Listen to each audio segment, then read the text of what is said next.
Hello बच्चों, आशा करता हूँ कि आप सभी अच्छे और मस्त होंगे। मैं विमलेश गिरी।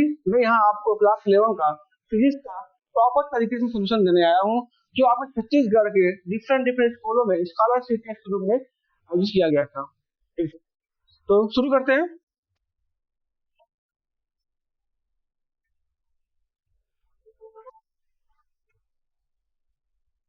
ओके, पहला क्वेश्चन देखते हैं। क्या वैल्यू ऑफ साइन, एक मिनट, थोड़ा क्वेश्चन में मिस्टेक है, सही कर लेते हैं। है ना? क्वेश्चन क्या कह रहा है कि value of sine 45 plus theta cos 15 plus theta minus cos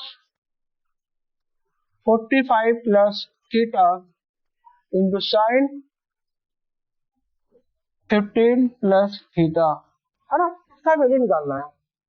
चार ऑप्शन दिया गया है, हम इसको सॉल्व करेंगे, तो आंसर आएगा उसमें करेंगे। क्वेश्चन क्या कह रहा है कि sine 45 plus theta cos 15 plus theta minus cos 45 theta sine 15 plus theta, ये आपको क्वेश्चन दिया गया है। तो ये क्वेश्चन देख लगता नहीं कि किसी ट्रिग्नोमेट्रिक फंक्शन में अरेंजमेंट है, किसी का फॉर्मूला है ये। जी हाँ, अगर हम इसको ए लिखे, देखिए ए लिखे, इसको हम बी लिखे, फिर इसको हम ए लिखे, इसको हम बी लिखे, देखिए क्या होता है।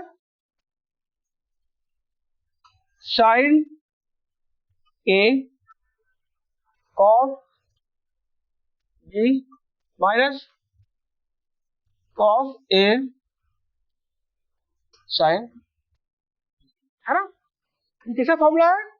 ये फॉर्मूला है साइन ए माइनस थीटा। जी हाँ, जहाँ आई कितना है 45 प्लस थीटा, जहाँ भी कितना है 15 प्लस थीटा, यहाँ हम दोनों को वैल्यू पुट कर देंगे। कितना आएगा आंसर? साइन 45 प्लस थीटा और माइनस 15 प्लस, ना, ये माइनस से ये माइनस कैंसिल हुआ, 45 से 15 तक क्या होगा, घटेगा, कितना आएगा? साइन 30। साइन 30 का मान कितना होता है? 1/2। आंसर सी है। क्लियर है? चलते हैं नेक्स्ट क्वेश्चन पर।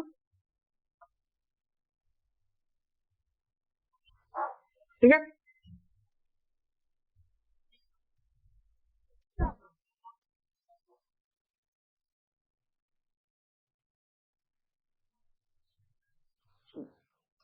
अगला क्वेश्चन क्या कह रहा है बच्चों? If force F, velocity v and time t are taken as fundamental units, then dimension mass r, है ना? ये क्लास 11 का यूनिट एंड डायमेंशन चैप्टर का है। इसको सॉल्व करने का दो तरीका है, बाय ट्रिक, बाय फॉर्मूला, है ना? देखते हैं, ये ना, शुरू करते हैं। तो क्या क्या गिवन डाटा उसमें लिख देते हैं। एफ गिवन है, फोर्स, वेलोसिटी एंड टाइम। आपसे मास का डायमेंशन पूछा है ना? क्लियर है? हमें पता है कि एफ इक्वल टू एम, ये क्या है? एक्सीलरेशन। एक्सीलरेशन को हम चेंज करेंगे वेलोसिटी पर टाइम में, फिर एम वी बाई टी, है ना? तो हम एफ इक्वल टू अगर हम लिखे एम वी बाई टी, है ना, तो एम इक्वल टू क्या आएगा, देखिए एम टी पर टी। ये हम लिखेंगे डायमेंशन फॉर्मूला में, तो हम क्या लगाते हैं, है ना? तो क्या होगा, एफ बी माइनस वन, ये आपका आंसर है। तो आंसर देखिए कौन सा है, ये आप चाहे ऐसे कहते हैं कि M directly proportional to B F T, ऐसे कह सकते हैं, आप कह सकते हैं, तो हम पावर ए भी मान के सॉल्व कर सकते हैं। तो ये तरीका आपको परफेक्ट है। चलिए अब अगला देखेंगे। अब अगला क्वेश्चन क्या कह रहा है, if E and G representatively denoted energy and gravitational constant then E by G has a dimension। Okay, चार ऑप्शन दिया है, हमें एनर्जी और जी का रेशियो निकालना है। आपको पता होना चाहिए कि कोई भी एनर्जी हो उसका डायमेंशन फॉर्मूला सेम होता है, जैसे काइनेटिक एनर्जी हो, है ना, चाहे पोटेंशियल एनर्जी हो, सबका डायमेंशन फॉर्मूला सेम होते हैं। अगर निकाल दिखाते हैं आपको, देखिए अगर हम ई को हम काइनेटिक एनर्जी ले रहे हैं ना, हाफ एमबी स्क्वायर, है ना, तो हम इसको यहाँ अगर हम मास क्या होता है, मास का कैपिटल एम होता है, जानो, तो यहाँ लिखेंगे कैपिटल एम, वी क्या है, वेलोसिटी है, तो मीटर पर सेकंड, मीटर को एल लिखेंगे, ठीक है, तो L square and T minus two का स्क्वायर, ये आपका बात आई कैपिटल जी की। कैपिटल जी क्या होता है, ग्रेविटेशनल कांस्टेंट, अपने सेक्टर होगा मैकेनिक्स सेकंड पार्ट का, है ना, ग्रेविटेशनल, वहां एक रूल होगा न्यूटन का, है ना, F equal to capital G m1 m2 और r स्क्वायर, वहां से हम जी का डायमेंशन फॉर्मूला निकालेंगे। आपको याद भी होना चाहिए, अगर नहीं है तो वहां से निकाल सकते। फॉर्मूला है F equal to capital G m1 m2 upon r square. तो यहां से अगर देखेंगे प्यारे बच्चों, तो ये इक्वल टू क्या हो जाएगा, एफ आर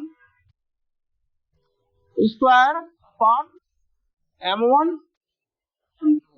है ना।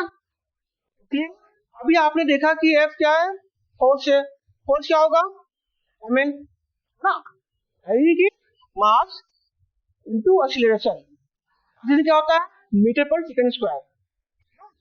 वहां से पुट करेंगे, यहाँ आपका r क्या है, डिस्टेंस है, यानी m स्क्वायर हो जाएगा, है ना, m क्या है, मास है, तो m स्क्वायर हो जाएगा। जी का जो फॉर्मूला आएगा निकाल के देखिए, m माइनस वन एल की पावर 3 टी की पावर माइनस 2, ये आपका डायमेंशन फॉर्मूला हो गया। अब कुछ नहीं करना है, ये जी का वैल्यू निकालना है। देखिए m L square T minus 2 upon m minus one L power 3 T minus 2। Simple सा है, ये दोनों कैंसिल हो जाएंगे, ये ऊपर पावर जाएगा, क्या होगा, माइनस वन हो जाएगा, ये पावर 2 हो जाएगा। तो क्या देखिए कहाँ आ रहा है, ये वाला आपका आंसर ये है, ओके ना। अगर देखते हैं प्यारे बच्चों, देखिए, है ना, ये क्वेश्चन आपको लॉ मोशन का है, बहुत इजी है ना, थोड़ा सा कॉन्सेप्ट बेस्ड क्वेश्चन है और कुछ है नहीं इसमें। देखते हैं, पहले पढ़ते हैं। The pulley and string shown in the figure are smooth and are the negligible। कह रहा जो स्ट्रिंग स्मूथ है ना, मार्जिन क्या है उसका निगलेक्ट है। For the system to remain the equilibrium, system क्या है, इक्विलिब्रियम में है। मतलब होता है आप फोर्स नेट फोर्स क्या हो, summation of net force is 0। तो एंगल शुड बी, आपसे एंगल पूछा है ना, आपसे एंगल पूछा है, इससे क्वेश्चन क्या कहते हैं पूछो, तो पहले हम ऐसे क्वेश्चन का फ्री बॉडी डायग्राम बनाते हैं, जो बहुत इंपॉर्टेंट है। उससे ये होगा कि कौन सा फोर्स इधर लग रहा है, कौन सा फोर्स कैंसिल हो रहा है, ये बहुत ही इंपॉर्टेंट है। देखिए मास एम दिया है और स्ट्रिंग लगा हुआ है, जहाँ स्ट्रिंग होगा वहाँ टेंशन फोर्स ऑटोमेटिक होगा। तो इसका थोड़ा सा हम क्या बनाएंगे, इस पार्ट का फ्री बॉडी डायग्राम बनाते हैं, ठीक है।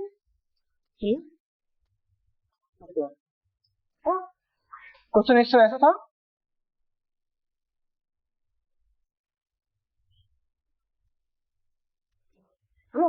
कुछ इस तरह से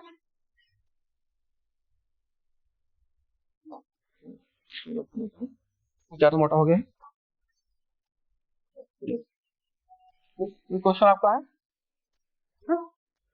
इस तरह से आपका एंगल क्या है, डिवाइड, और यहाँ से मास रखा हुआ है, क्लियर है। स्ट्रिंग का जो हम पुल करेंगे क्या एक टेंशन फोल्ड रहता है 4Q, आपको पता है। तो देखिए आपको पता होना चाहिए कि जो कंपोनेंट है इधर एंगल होगा पास एंगल कॉस और साइन। अगर हम इसे खींचेंगे तो इधर ही क्या होगा टी कॉस थीटा, ये क्या होगा और इधर भी क्या होगा कॉस थीटा और इधर क्या होगा साइन थीटा, इधर टी साइन। क्लियर है ना? और नीचे क्यों क्या होगा यार बच्चों क्लियर है। अब आप देख रहे हैं कि ये वाला जो फोर्स है ये वाला दूसरे के इक्वल एंड अपोजिट है, कैंसिल हो जाएगा, मैग्नीट्यूड भी सेम है ना, कैंसिल हो गया। बट ये वाला दूसरे क्या है इक्वल अपोजिट, इक्वल है पर अपोजिट, इक्वल नहीं है पर अपोजिट है, क्या नहीं इक्वल हो जाएंगे। ठीक है क्या देखिए T cos theta plus T cos theta equal to mg, जहाँ टी क्या है mg है, मास के कारण क्या क्या होगा 2 mg cos theta equal to mg है बच्चों, mg से mg कैंसिल हो जाएगा तो cos theta equal to 1/2 theta equal to 60। अगर इसी क्वेश्चन में प्यारे बच्चों जहाँ m है इसके साथ अगर हम 2m लिखते तो थीटा कितना होता है पूरा मास का फंक्शन ये ओके। अब अगला क्वेश्चन देखते हैं है ना, यहाँ क्या होगा ये क्लियर है। देखिए अगला क्वेश्चन क्या है, mass particle of 1 kg each are placed along axis s equal to 1 2 4 8 infinity, then rotational force on the mass of 3 kg placed origin each, है ना। आपसे क्या पूछा है फोर्स पूछा है, ये भी आपका मैकेनिक्स सेकंड पार्ट का क्लास 11 का मैकेनिक्स सेकंड पार्ट का क्लास 11 का क्वेश्चन है, इसमें चैप्टर क्या है पूछना इसी का है। तो ये मैंने ठीक है इसको हम सॉल्व करते हैं क्लियर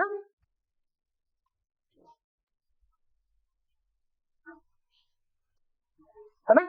हमें वहां सब कुछ गिवन था, क्या गिवन था आपका मास m1 1 kg m2 2 kg और जो क्या पार्टिकल एक्स एक्सिस पर डिस्टेंस दिया गया है एक्स एक्सिस पर यार 1 2 4 8। आपको पता है कि जब डिफरेंट डिफरेंट हो तो वी यूज सुपरपोजिशन थ्योरम है ना, और जी भी गिवन है आपसे एक पूछा है वो भी डिफरेंट डिफरेंट डिस्टेंस पर है ना। सुपरपोजिशन कहता है कि अगर एक से ज्यादा फोर्स लग रहा है तो क्या करेंगे समेशन करेंगे, अगर वो फिजिकल क्वांटिटी वेक्टर है तो वेक्टर के हिसाब से ऐड करेंगे, अगर स्कॉलर है स्केलर है तो इसके हिसाब से ऐड करेंगे। तो फोर्स जैसा वेक्टर है ना, यहाँ पर कोई एंगल का रोल नहीं है, अगर एंगल रोल होता तो हम उसका एंगल का ही रिजल्ट निकालते। सिंपल सा है, पहले हम फोर्स का फॉर्मूला लिखेंगे जी m1 into by r square है ना। अगर हम F1 निकालेंगे सपोज F1 निकालेंगे यानी कि R1 को तो क्या होगा जी 3 1 और 1 का स्क्वायर होगा है ना प्यार बच्चों। तो F1 कितना होगा देखो F1 आपका होगा 3, इसी तरह हमारा F2 कितना होगा 3g अपॉन 2 का स्क्वायर है ना, इसी तरह से आ जाएगा। तो हम क्या करेंगे कि हम F टोटल निकालेंगे, F टोटल निकालेंगे और देखेंगे क्या इसका आंसर आ रहा है। F टोटल निकालने के लिए हम सबको ऐड करेंगे F1 plus F2 plus F3 plus F4 that है ना प्यारे बच्चों। अब हम सबका मान यहाँ पर पुट कर देते हैं, ठीक है। यहाँ पर देखिए 3g कॉमन हो जाएगा सब में, हम 3g कॉमन ले लेंगे, यहाँ 1/1 प्लस 1/2 प्लस 1/4 ऐसे करके आप देख रहे हैं जो ब्रैकेट के अंदर है जियोमेट्रिक सीरीज बनना है उसका हम समेशन निकाल लेते हैं। इसका फॉर्मूला क्या है प्यारे बच्चों कि s इक्वल टू क्या होता है a/1 माइनस r। यहाँ a और r आपको निकालना आना चाहिए।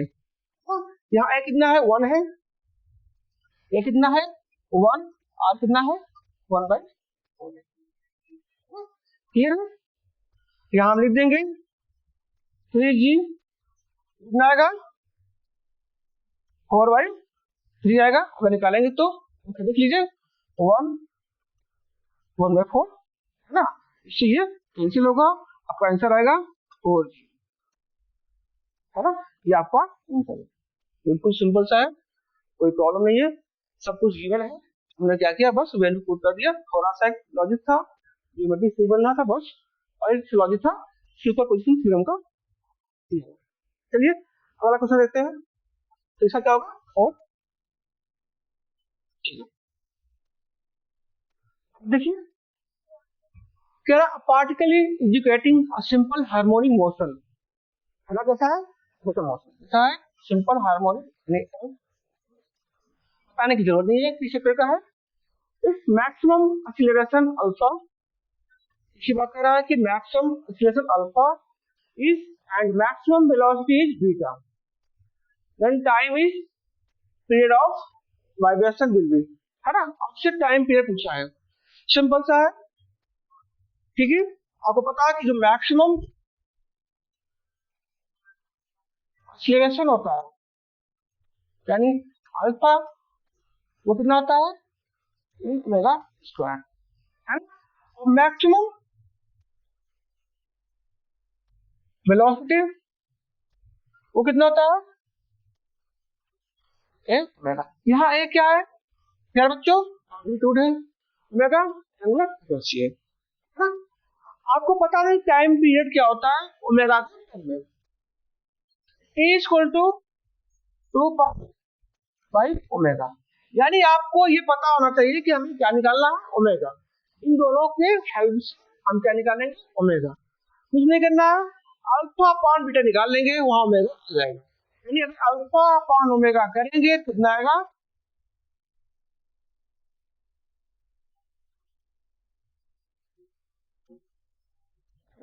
Alpha upon beta equal to omega, T equal to कितना आ जाएगा 2π/ अल्फा अपॉन बीटा यानी कि 2π बीटा अपॉन अल्फा 120।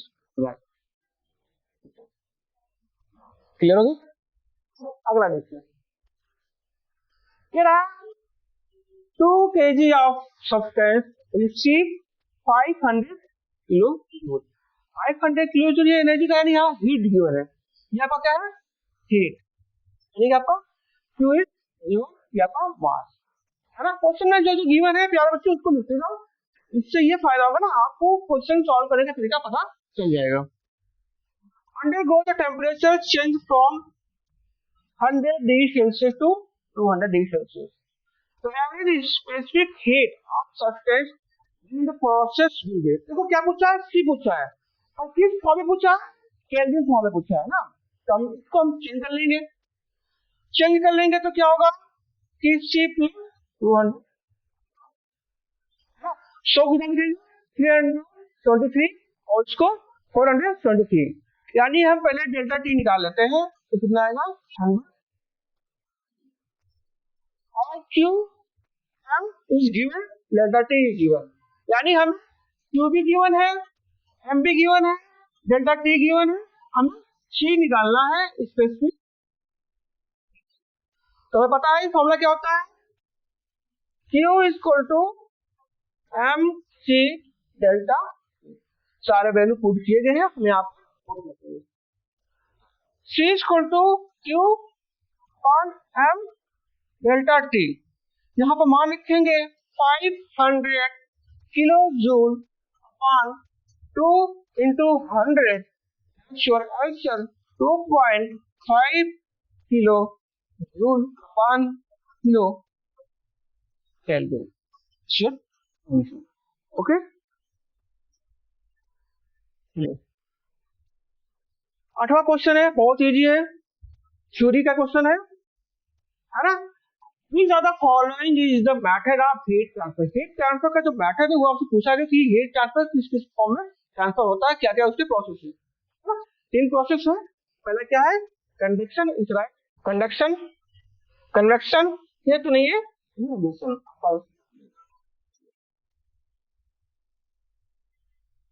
ठीक है। अगला क्वेश्चन क्या है, the coefficient of friction is defined as the ratio. आपको पता है फॉर्मूला क्या होता है, म्यू इक्वल टू ये क्या होता है, नॉर्मल रिएक्शन, यानी friction force to the normal reaction your. अगला क्वेश्चन, ठीक, देखिए here are which of the following law state, law क्या कह रहे हैं, लॉ को समझ लीजिए, लॉ स्टेट प्रेशर और intensity of pressure at the point static flow equal to all direction. कहने का मतलब है कि जो प्रेशर है हर डायरेक्शन में क्या इक्वल है, किसका लॉ है, पास्कल लॉ। क्या आंसर होगा, पास्कल लॉ। ओके, ये आपका pascal law. Thank you so much, आपके सारे क्वेश्चन सॉल्व हो गए। मैं आशा करता हूँ कि आपको अच्छे से समझ में आ गया होगा। मेरी पूरी कोशिश थी कि आपको स्टेप बाय स्टेप समझाने की। Thank you so much student.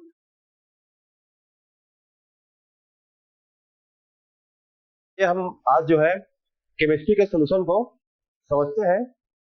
तो क्वेश्चन फर्स्ट है यहाँ पर कि 1 ग्राम हाइड्रोजन में उतने ही संख्या में अणु होते हैं जिन्हें कि आपको ऑप्शन दिया गया है 14 gram of N2, 18 gram of H2O, 16 gram of CO, 28 gram of N2। तो क्वेश्चन देखिए ध्यान से, यहाँ पे क्वेश्चन पूछ रहा है कि 1 ग्राम हाइड्रोजन में जितने संख्या में अणु होते हैं उतनी ही संख्या में अणु इनमें से किसमें है। क्लियर है, तो बहुत ही इजी क्वेश्चन है ना। क्या आप सॉल्व करते हैं क्वेश्चन को। सबसे पहले हमको चेक करना है कि हमारे जो क्वेश्चन में गिवन है ना, क्वेश्चन में जो गिवन है डाटा वो बता रहे हैं ना, क्या बता रहे हैं देखते हैं ध्यान से। यहाँ पे जो नंबर ऑफ H2 है,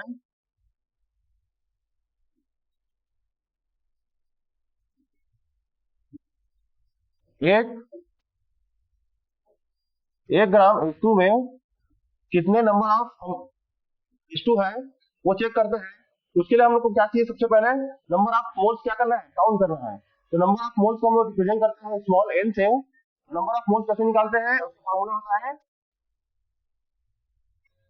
given weight by molecular weight. तो देखिए यहाँ पे गिवन वेट कितना दिया गया है, 1 ग्राम। मॉलिक्यूलर वेट ऑफ हाइड्रोजन कितने होते हैं, 2 होते हैं। कितना आ गया आपका 0.5 मोल्स आ गए, है ना। अब इसमें हम लोग चेक करेंगे चारों ऑप्शन में, इसमें आपका 0.5 मोल्स आपका जो मॉलिक्यूल्स है वो चेक करते हैं। तो पहले ऑप्शन देखते हैं हम लोग, क्या होगा, वेट बाई मॉलिक्यूलर वेट। तो N2 का मॉलिक्यूलर वेट कितना है जी, 22। वैल्यू कितना आ गया 0.5। तो यहाँ पे देखिए ऑप्शन फर्स्ट में ही क्या है आपका, सेम नंबर ऑफ मॉलिक्यूल्स दिए हुए हैं, है ना। यहाँ पर H2 में कितने मॉलिक्यूल्स है, हाफ मोल, और यहाँ पे N2 में कितने हैं, हाफ मोल्स। बाकी का आप चाहे चेक करना तो कर सकते हैं। 18 ग्राम क्या दिया है आपका H2O, 18 डिवाइड बाई 18 करेंगे कितना आएगा, 1 मोल। यहाँ पे देखिए ध्यान से, सभी के रिस्पेक्टिवली आप थोड़ा फास्ट है, यहाँ पे रिस्पेक्टिवली आप सभी ऑप्शन को चेक कर सकते हैं। जैसे यहाँ पे देखेंगे तो 28 ग्राम क्या दिया आपका, N2 दिया है, तो मॉलिक्यूलर वेट कितना है 28 डिवाइड बाई 20 करेंगे कितना आएगा, 1 मोल। हमको कितना चाहिए था, हाफ मोल। एक ही ऑप्शन है आपका ए फॉर एप्पल, ठीक है। नेक्स्ट देखते हैं हम लोग, अगला क्वेश्चन देखते हैं यहाँ पे 12। इसमें पूछा गया है कि जो ल्यूटेशियम सिस्टम है इसमें नंबर ऑफ प्रोटॉन, न्यूट्रॉन और इलेक्ट्रॉन की संख्या पूछे हैं। तो आप देखिए ऐसे क्वेश्चन के लिए क्या करते हैं हम लोग, देखिए यहाँ पे क्या लिया गया है, ल्यूटेशियम एटॉमिक नंबर क्या है 71 और एटॉमिक वेट आपका 175। तो आप लोग को पता होगा जैसे कि यहाँ पे जो एटॉमिक नंबर होते हैं, जिसमें अगर कोई सिस्टम न्यूट्रल है, कोई एलिमेंट क्या है, न्यूट्रल है, तो उसमें उसका जो एटॉमिक नंबर है, उसका एटॉमिक नंबर जितने होंगे उतने ही नंबर ऑफ प्रोटॉन्स होंगे, उतने ही नंबर ऑफ न्यूट्रॉन होंगे। और बात करेंगे न्यूट्रॉन के लिए, तो हम एटॉमिक मास में एटॉमिक नंबर को माइनस करेंगे, तो जो वैल्यू आएगा वो कितना होगा, न्यूट्रॉन का होगा। करने के लिए क्या है, देखिए ध्यान से, यहाँ पे जो लोकेशन सिस्टम है, तो नीचे में क्या लिखते हैं हम लोग, एटॉमिक नंबर 71 हो गया, है ना। एटॉमिक वेट कहाँ होता है, ऊपर में 75। तो आपका ये क्या है, एटॉमिक मास है, और ये क्या है आपका एटॉमिक क्या है जी, नंबर है। तो आपको जैसे कि पता है कि जो न्यूट्रल सिस्टम है उसमें नंबर ऑफ जो प्रोटॉन और इलेक्ट्रॉन होते हैं किसके बराबर होते हैं, नंबर ऑफ एटॉमिक नंबर के। तो यहाँ पे नंबर ऑफ प्रोटॉन और इलेक्ट्रॉन कितने हो जाएंगे, 71, और आपको न्यूट्रॉन कितने हो जाएंगे जी, एटॉमिक मास में हम क्या करेंगे, एटॉमिक नंबर को माइनस करेंगे, कितना हो जाएगा, देखिए यहाँ से 75 में कितना करेंगे, 175 में 71 को माइनस करेंगे तो आ जाएगा आपका 104। देखिए जी ऑप्शन आपका प्रोटॉन इलेक्ट्रॉन क्या क्या है, 71 न्यूट्रॉन कितना दिया है, 104। तो आपका करेक्ट ऑप्शन क्या हो जाएगा, डी फॉर डॉन। ठीक है सर, चलिए अभी हम देख, अच्छा एक जो हम भाषा इस्तेमाल कर रहे हैं न्यूट्रल न्यूट्रल करके, तो यहाँ पे देखिए न्यूट्रल मतलब क्या है, जैसे हम लोग सोडियम देखते हैं, सोडियम का एटॉमिक नंबर कितना होता है, 11, मास कितना होता है, 23। तो यहाँ पे जो इसका नंबर ऑफ प्रोटॉन इलेक्ट्रॉन कितना है जी इसमें, 71, सॉरी 11, कितना होंगे 11। और अगर कहीं अब यहाँ पे दे देंगे सिस्टम जैसे NH+, तो यहाँ पे नंबर ऑफ प्रोटॉन क्या होंगे, 11 होंगे, लेकिन नंबर ऑफ इलेक्ट्रॉन कितने हो जाएंगे। तो आपको जो न्यूट्रल सिस्टम है उसी के बारे में बात कर सकते हैं कि जो प्रोटॉन और इलेक्ट्रॉन क्या होते हैं, चेंज होते हैं। अगर वो आयंस के फॉर्म में है तो इलेक्ट्रॉन क्या होते हैं, चेंज हो सकती है। अगर प्लस चार्ज है तो कम होगा, और माइनस हो तो क्या होगा, एक बढ़ जाएगा। जितने भी माइनस होंगे उतने क्या हो जाएंगे, इसमें बढ़ जाएंगे। क्लियर है क्या यहाँ तक, चलिए ओके नेक्स्ट देखते हैं हम लोग।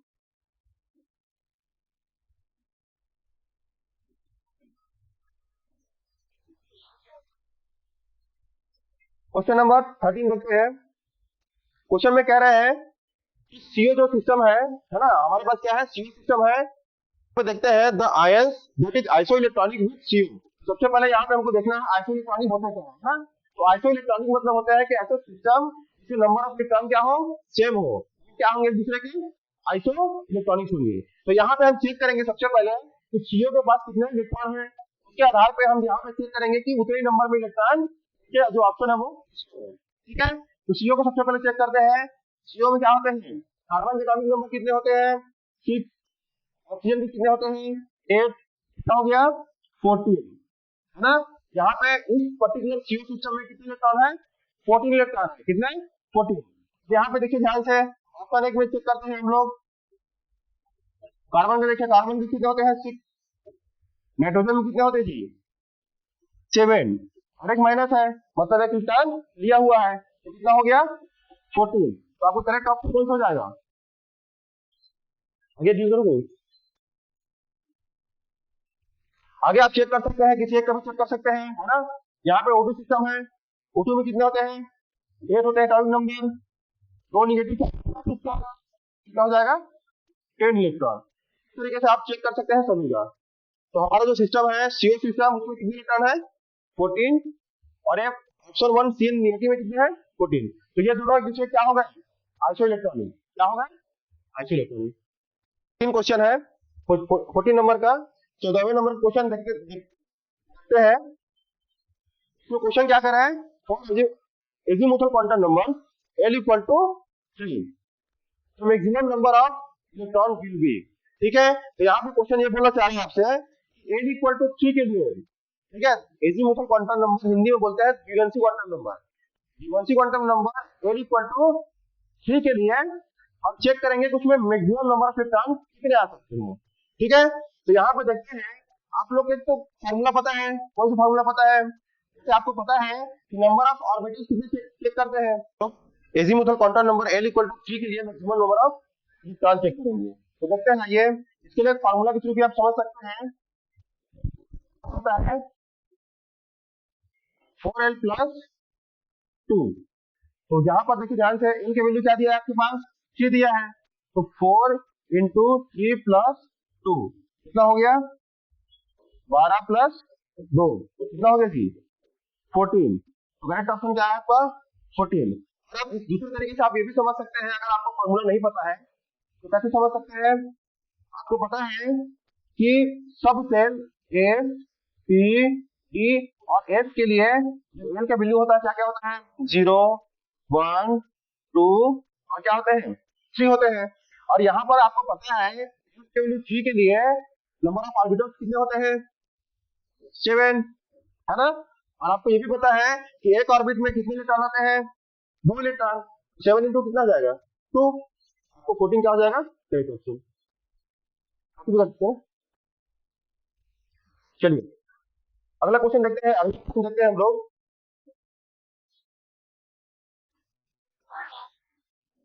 क्वेश्चन नंबर 3 क्या कहना चाह रहा है? देखिए क्वेश्चन में Each of the following orders of ionic radii is correctly presented।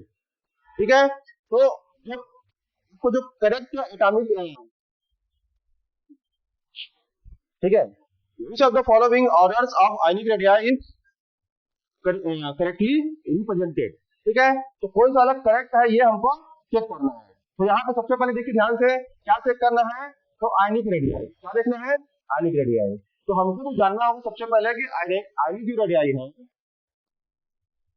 Ionic radii किस पे डिपेंड करता है ये हमको चेक करना है। तो यहाँ पे क्या देखना है? आपका जो भी सिस्टम है जो ऑर्डर में लिए गए हैं उसमें देखेंगे हमको देखना होगा कि नंबर ऑफ इलेक्ट्रॉन सेम है क्या। अगर इलेक्ट्रॉन सेम है तो करेंगे कि नंबर ऑफ प्रोटॉन्स क्या है, सेम है या अलग है। जैसे कि देखिए ध्यान से किसी भी एटम्स में क्या होते हैं, ठीक है, किसी भी एटम्स में क्या होते हैं, देखिए ध्यान से ये न्यूक्लियस है और सेल में क्या होते हैं? इलेक्ट्रॉन होते हैं। ध्यान से अगर कोई सिस्टम है उसमें क्या है? नंबर ऑफ इलेक्ट्रॉन क्या है? नंबर ऑफ इलेक्ट्रॉन क्या है? सेम है। अगर इस नंबर ऑफ प्रोटॉन्स क्या है, यहाँ पे नंबर ऑफ प्रोटॉन्स ज्यादा होंगे तो आउटर मोस्ट जो इलेक्ट्रॉन है वो उसके तरफ क्या होगा? अधिक मात्रा में क्या होगा? आकर्षण होगा। साइज क्या होगा जी? छोटा होगा। कॉन्सेप्ट क्लियर है क्या? आइए देखते हैं हम लोग हमारा जो क्वेश्चन है उसमें चेक करते हैं हम लोग। पहला ऑप्शन लेकर चलते हैं। क्या क्या ऑप्शन लिए हैं? सोडियम, फ्लोरीन और क्या है? O2 negative. यहाँ पे देखते हैं नंबर ऑफ इलेक्ट्रॉन चेक करते हैं। Na प्लस है, F माइनस है और एक O2 क्या है? O2 है। एक पे नंबर ऑफ इलेक्ट्रॉन कितने हैं? 10। यहाँ पे भी 10, यहाँ पे भी 10। देखिए फ्लोरीन का होता है 9, एक निगेटिव मतलब 10। ऑक्सीजन का होता है 8, 2 निगेटिव मतलब यहाँ पे 10 हो गया। नंबर ऑफ इलेक्ट्रॉन सभी में क्या है? सेम है। चेक करते हैं नंबर ऑफ प्रोटॉन। ठीक है, तो यहाँ पे नंबर ऑफ प्रोटॉन कितने हैं? 11, यहाँ पर 9 और यहाँ पर क्या है? 8। देखिए ध्यान से नंबर ऑफ इलेक्ट्रॉन सेम है बट नंबर ऑफ प्रोटॉन क्या है? यहाँ पे हाईएस्ट है। तो यहाँ पे जो न्यूक्लियस है, न्यूक्लियस का इफेक्ट आउटर मोस्ट शेल में जो इलेक्ट्रॉन है उस पर ज्यादा लगेगा तो साइज क्या होगा? छोटा हो जाएगा। सबसे छोटा कौन होगा? सोडियम, फिर फ्लोरीन, फिर ऑक्सीजन। तो ऑर्डर लिखेंगे अगर हम आयनिक रेडियाई के बारे में तो सबसे बड़ा हो जाएगा आपका O2 निगेटिव, फिर F निगेटिव, फिर आपका हो जाएगा प्लस। तो कोई ऑप्शन है क्या? अच्छा, ऑप्शन जो आपका सेकंड में हो रहा है। क्लियर है? चलिए, तो जैसे जैसे नंबर आप अगर इलेक्ट्रॉनिक सिस्टम है उसमें जैसे जैसे प्रोटॉन की संख्या बढ़ेगा न्यूक्लियस का इफेक्ट जो है आपका आउटर मोस्ट शेल में जो इलेक्ट्रॉन है उसमें क्या होगा? ज्यादा बढ़ेगा और साइज क्या होगा? छोटा होगा। वो खींच करके रखेगा, साइज क्या होगा? छोटा हो जाएगा। चलिए अगला क्वेश्चन है आपका 16 नंबर का। Which of the following molecules contain no pi bond? ठीक है, यहाँ पे क्या बोलना चाह रहे हैं? ऐसे मॉलिक्यूल इसमें पाई बॉन्ड नहीं है पूछ रहे हैं आपसे। सभी को क्या करना पड़ेगा? चेक करना पड़ेगा। चलिए आइए देखते हैं हम लोग। आपको पता है कि सल्फर जो होते हैं उसके आउटमोस्ट कितने होते हैं? 6 होते हैं। 1 2 3 4 5 6।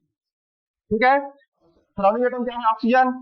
ऑक्सीजन के पास कितने होते हैं? 1 2 3 4 5 6। यहाँ पे भी बना लेते हैं हम लोग 1 2 3 4 5 6। ऑक्टेट फुलफिल करने के लिए क्या करना पड़ेगा? है ना। इस तरीके से क्या होगा, ओवरलैपिंग होगा। और आपको देखिए ध्यान से एक एग्जांपल है जिसको मैं क्लियरली समझा रहा हूँ आपको, बाकी को हम लोग लिख लेंगे। इस तरीके से अरेंजमेंट क्या होगा देखिए ध्यान से, यहाँ पे क्या बच गया, लोन पेयर बच गया है। तो जो सल्फर सिस्टम है इस तरीके से क्या होगा, देखिएगा आपको यहाँ पे देखिए इसका जो शेप है वो कैसा शेप है, देखिए बेंड है। कैसा है, इसको बोलते हैं बेंड या वी शेप, क्या बोलते हैं वी शेप। इसको क्या बोलते हैं एंगुलर, क्या बोलते हैं एंगुलर। ठीक है, तो थोड़ा और इसको, ठीक है। शेप को क्या क्या बोलते हैं हम लोग, बेंड, वी शेप, या फिर क्या बोलते हैं हम लोग एंगुलर। क्लियर है। अच्छा, यहाँ पे बहुत सारे बच्चों को ये भी कंफ्यूजन होता है कि कभी कभी ऐसे कोई बना देंगे, है ना। ये जो शेप होता है वो हाइब्रिडेशन से आता है। इसका जो आपका हाइब्रिडेशन है वो 2 है, जहाँ पे हमको पता चलता है कि इसका जो शेप कैसा होगा, बेंट होगा। क्या होगा, बेंट होगा। चलिए देख सकते हैं यहाँ पे, देखिए ध्यान से, अगर कहीं सिंगल बॉन्ड है, याद रखना हम हमेशा, सिंगल बॉन्ड है तो क्या होगा, सिग्मा बॉन्ड होगा। डबल बॉन्ड है कहीं पे, सिग्मा होगा, रेक्टी होगा, पाई। और अगर कहीं पर ट्रिपल बॉन्ड है तो वहां पे क्या होगा, एक सिग्मा और 2 पाई। यहाँ पे एक सिग्मा और एक पाई, और यहाँ पे प्योर सिग्मा होगा। क्लियर है क्या। चलिए, तो यहाँ पे एक सिग्मा हो गया और एक पाई हो गया, एक सिग्मा हो गया, एक पाई हो गया। मतलब इस पर्टिकुलर सिस्टम में 2 सिग्मा 2 पाई है। तो ये तो एग्जाम्पल क्या है इसका, इसमें तो पाई बॉन्ड है, करेक्ट ऑप्शन तो नहीं है। अब इनको भी चेक करते हैं, इनको भी सेम कहानी होगा इस तरीके से, है ना। नोटू में या इस तरीके से बना सकते हैं इसको। नाइट्रोजन के पास 5 इलेक्ट्रॉन, यहाँ पे देखिए ध्यान से 1 5 इलेक्ट्रॉन, यहाँ पे इस तरीके से बॉन्ड बनेगा। तो ओवरऑल हम ऐसे बना सकते हैं। क्लियर है। यहाँ पे भी क्या है, सिग्मा पाई 1 है, यहाँ पे पाई है ना। तो सीओ में क्या होते हैं, कार्बन है, 4 इलेक्ट्रॉन होते हैं इसके पास, इस तरीके से, है ना। तो यहाँ पे भी क्या है, एक सिग्मा है, एक क्या है, पाई है। यहाँ पे भी एक सिग्मा और एक पाई है। क्लियर है क्या। अब लास्ट आपका ऑप्शन बनता है जिसके सेंटर आइटम क्या है, वाटर। इस तरीके से यहाँ पे दोनों कौन सा बॉन्ड है जी, सिग्मा बॉन्ड है। तो करेक्ट ऑप्शन कौन सा जाएगा आपका, फॉर डॉन। आपको जो वाटर है इसमें क्या है, इस तरीके से कोई भी पाई बॉन्ड नहीं है। चलिए अगला क्वेश्चन देखते हैं हम लोग। 17 नंबर का क्वेश्चन आ गया है। यहाँ पे जो क्वेश्चन है इसको थोड़ा ध्यान से पढ़िएगा, बहुत इंपॉर्टेंट है और थोड़ा लॉजिक में भी क्वेश्चन है। देखते हैं क्वेश्चन क्या पूछ रहा है।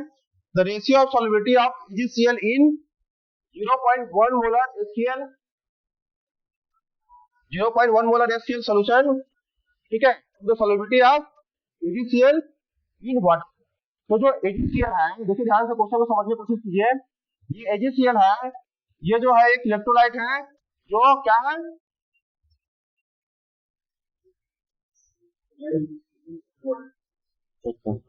हाँ। चलिए, तो यहाँ पर जो इलेक्ट्रोलाइट है, देखिए इलेक्ट्रोलाइट जो है AgCl दिया गया है आपको।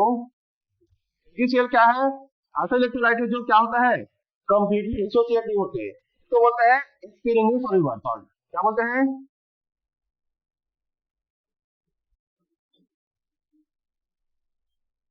स्पीरिंगली सॉल्युबल सॉल्ट। क्लियर है। तो इसको जब हम डिसोसिएट करेंगे तो कैसे टूटेगा, AgCl कैसे टूटेगा, यहाँ पे हम लोग इक्विलिब्रियम जो साइन देते हैं वो इक्विलिब्रियम को देते हैं। क्यों, ये स्ट्रांगली क्या होते हैं, डिसोसिएट नहीं होते, कंप्लीटली डिसोसिएट नहीं होते, Ag+ और Cl-।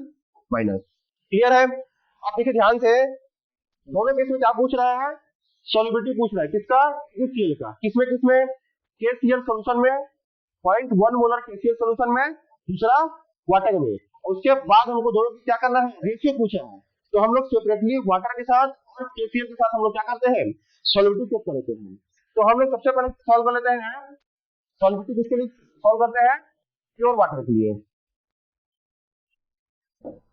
चलिए देखते हैं क्वेश्चन, देखिए ध्यान से। क्वेश्चन में ये बोला है जो गिवन डाटा है वो क्या है आपका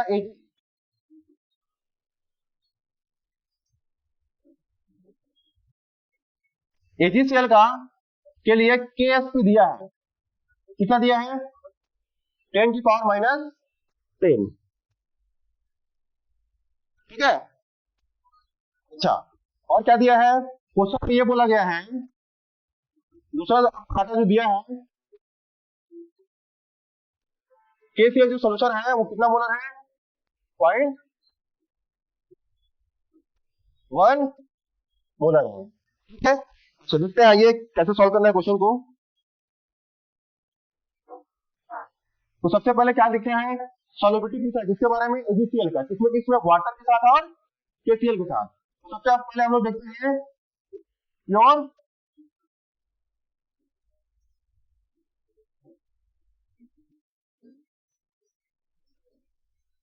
प्योर वाटर में पूछा है तो क्या होगा कैसे रिजॉल्व होगा AgCl जो सॉल्ट है वो क्या होगा देखिए ध्यान से Ag प्लस और क्या होगा Cl माइनस में टूट जाएगा। अब मान लो प्योर वाटर में AgCl की जो सॉल्युबिलिटी है वो एक लेते हैं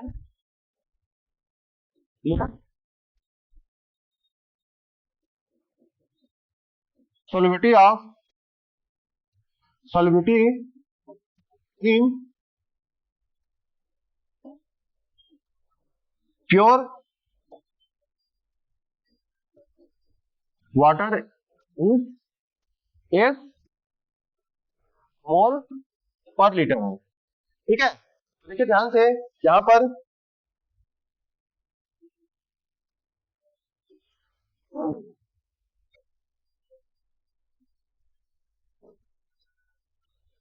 AgCl डिजॉल्व किए Ag प्लस और Cl माइनस में टूट गया। सॉल्युबिलिटी कितना बताए S, देखिए प्योर वाटर है AgCl की सॉल्युबिलिटी क्या बोले S मोल, ये भी कैसे टूटेगा S मोल में टूटेगा। इसके लिए जो कांस्टेंट है Ksp वो क्या हो जाएगा मुझे बताओ Ksp इक्वल टू क्या आ जाएगा जो प्रोडक्ट का जो कॉन्सेंट्रेशन होते हैं उसको मल्टीप्लाई होता है ना। चलिए Ag प्लस Cl सॉल्युबिलिटी कितना दिया है S, इसका भी क्या दिया है S, तो यहाँ पर हो जाएगा Ksp इक्वल टू SA और यहाँ पे क्या आ जाएगा x square equal to Ksp। फिर देखिए S की वैल्यू कितना आ गया रूट Ksp। यहाँ पे देखिए Ksp की वैल्यू कितना दिया है 10 की पावर हाँ चलिए आपको Ksp की वैल्यू कितना दिया 10 की पावर माइनस 10, तो सॉल्युबिलिटी कितना हो जाएगा रूट 10 की पावर क्या आ जाएगा 10, वैल्यू कितना आ जाएगा 10 की पावर 5, क्लियर है। अच्छा हम लोग देखिए यहाँ पे सॉल्युबिलिटी किसके लिए आ गया वाटर के केस में, तो हम लोग देखेंगे 0.1 मोलर KCl सोल्यूशन में। आपको तो पता है कि जो KCl सोल्यूशन है KCl जो वो स्ट्रॉन्ग इलेक्ट्रोलाइट है कितने मात्रा में आपको देखिए ध्यान से KCl को जब डिसॉल्व करेंगे तो K प्लस और किसमें टूटेगा Cl माइनस से, तो जितना कॉन्सेंट्रेशन आपको 0.1 मोलर ये कंप्लीटली क्या होगा डिसोसिएट होगा, इसका क्या कॉन्सेंट्रेशन क्या होगा K प्लस का कॉन्सेंट्रेशन क्या होगा जी 0.1, इसका भी क्या होगा 0.1, ठीक है क्या यहाँ तक। तो देखिए ध्यान से अब यहाँ पे हम लोग Ksp निकालेंगे तो Ksp क्या होगा Ag plus plus Cl minus,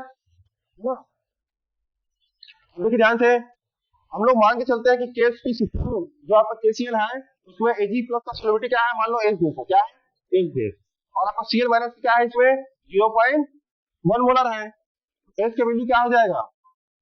अच्छा यहाँ पे Ksp कितना दिया गया है 10 की पावर माइनस 10 है ना।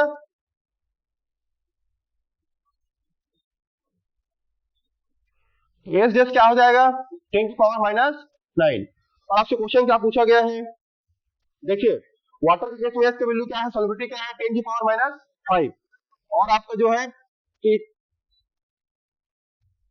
KCl सिस्टम में क्या है आपका 10 की पावर माइनस 9। क्वेश्चन क्या बोला देखिए ध्यान से यहाँ पे पूछा रेशियो, क्या पूछा है रेशियो पूछा है सॉल्युबिलिटी का रेशियो वाटर के केस में और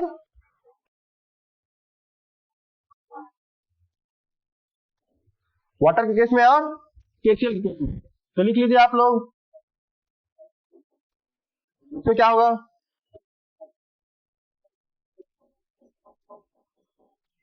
solubility in KCl and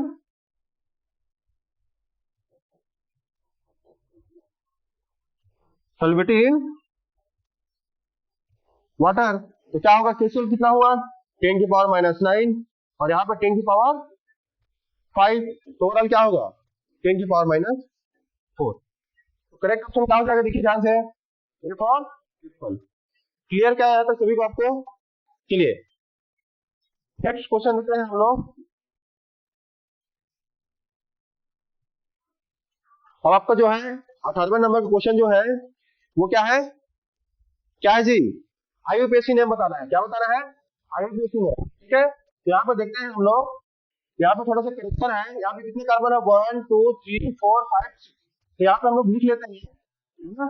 चलिए आइए लिख लेते हैं पहले इसको, कार्बन 1 2 3 4 5, और ये क्या है आपका, यहाँ पे डबल बॉन्ड और यहाँ पे क्या है ट्रिपल बॉन्ड है। क्लियर क्या है, यहाँ पे क्या है ट्रिपल बॉन्ड है। अभी क्या है करेक्ट है ये, हाँ? अच्छा चलिए, क्लियर क्या। अब यहाँ पे देखिए ध्यान से, आपको पता है कि कार्बन कितने बॉन्ड बनाते हैं, 4 बॉन्ड। यहाँ पे देखिए ये कार्बन कितने बॉन्ड बनाया, 4। यहाँ पे 2 हाइड्रोजन लगेंगे, है? कितने हाइड्रोजन लगेंगे, 2 हाइड्रोजन। यहाँ पे देखिए ध्यान से, इस कार्बन के साथ 1 बॉन्ड 2 बॉन्ड और कितने 3, तो हो गया आपका CH। यहाँ पे क्या होंगे CH2, यहाँ पे क्या होंगे CH2। यहाँ पे देखिए कोई भी H नहीं आएगा, तो जो कार्बन सिस्टम है वो कितने बॉन्ड बन गए, 1 2 3 एंड 4। यहाँ पे देखिए 1 2 3, ये लास्ट में एक हाइड्रोजन लग जाएंगे। क्लियर है क्या सभी को।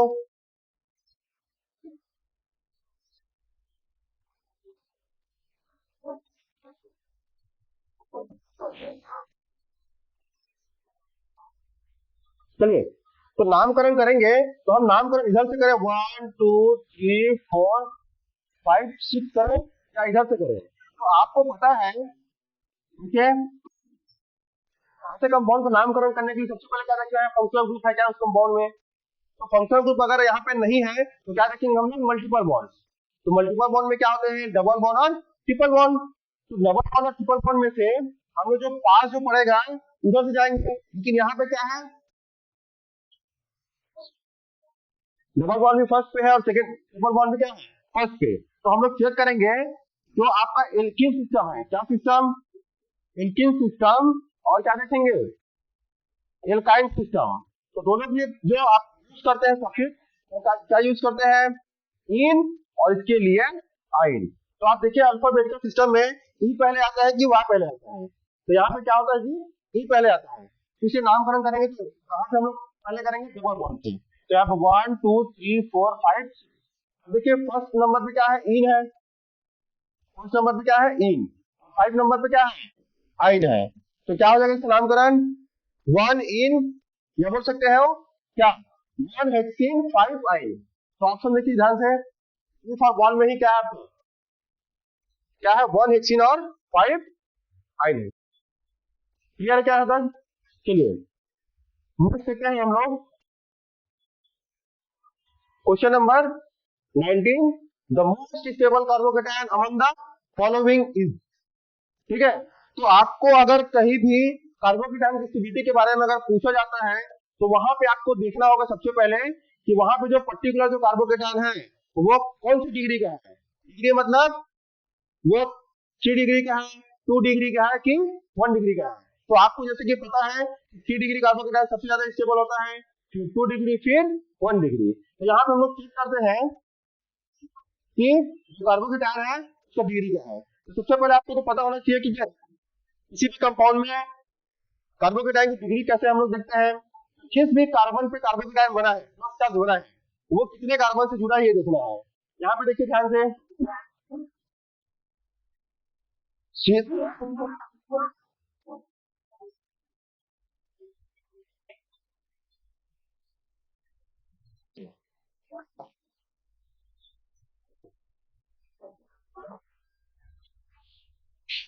यहाँ पे CH2 सिस्टम एक कार्बन जुड़ा है, उसको बोलेंगे 1 डिग्री कार्बोकेटायन। यहाँ पे देखिए ध्यान से, इस केस में ये जो कार्बन का सिस्टम है वो कितने कार्बन जुड़ा है, 1 2 3 कार्बन जुड़ा है, 3 डिग्री हो गया। ये वाला सिस्टम देखिए ध्यान से, या 2 कार्बन जुड़ा है तो ये क्या हो जाएगा, 2 डिग्री हो जाएगा। और यहाँ पे देखिए ध्यान से, ये दो ही कार्बन जुड़े हैं तो हो जाएंगे 2 डिग्री।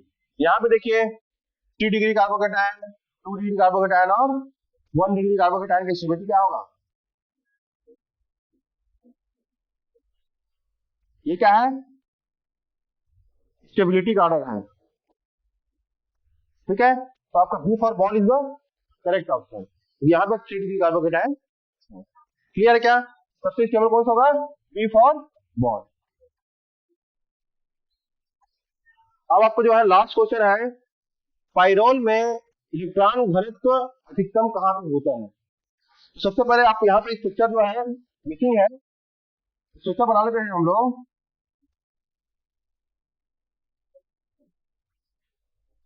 ये पाइरोल के स्ट्रक्चर है, यहाँ पर नामकरण करेंगे तो 1 2 3 4 5।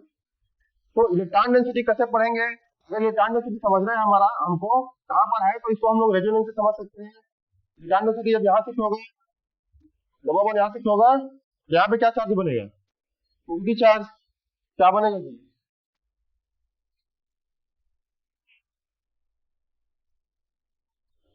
सेम हम इधर से हम लोग डिलोकलाइजेशन करेंगे तो कहाँ पे बनेगा, निगेटिव चार्ज यहाँ पे बनेगा। तो ओवरऑल कह सकते हैं हम लोग, क्या कह सकते हैं कि आपको जो इलेक्ट्रॉन डेंसिटी होगा वो कहाँ कहाँ पे ज्यादा होगा जी, 2 सेकेंड पोजीशन और 5th पोजीशन में क्या होगा, हाईएस्ट होगा। सेकेंड पोजीशन आपका यहाँ पे है, यहाँ पे है, थर्ड साइड में है। तो कहीं पे ऑप्शन दिख रहा है कि आपको, बहुत बढ़िया, में करेक्ट ऑप्शन है ना, 2 और 5 कहाँ पे है, डी ऑप्शन में। आशा करता हूँ कि आप सभी को आज का सेशन है ना, केमिस्ट्री का सॉल्यूशन आपको समझ में आया होगा।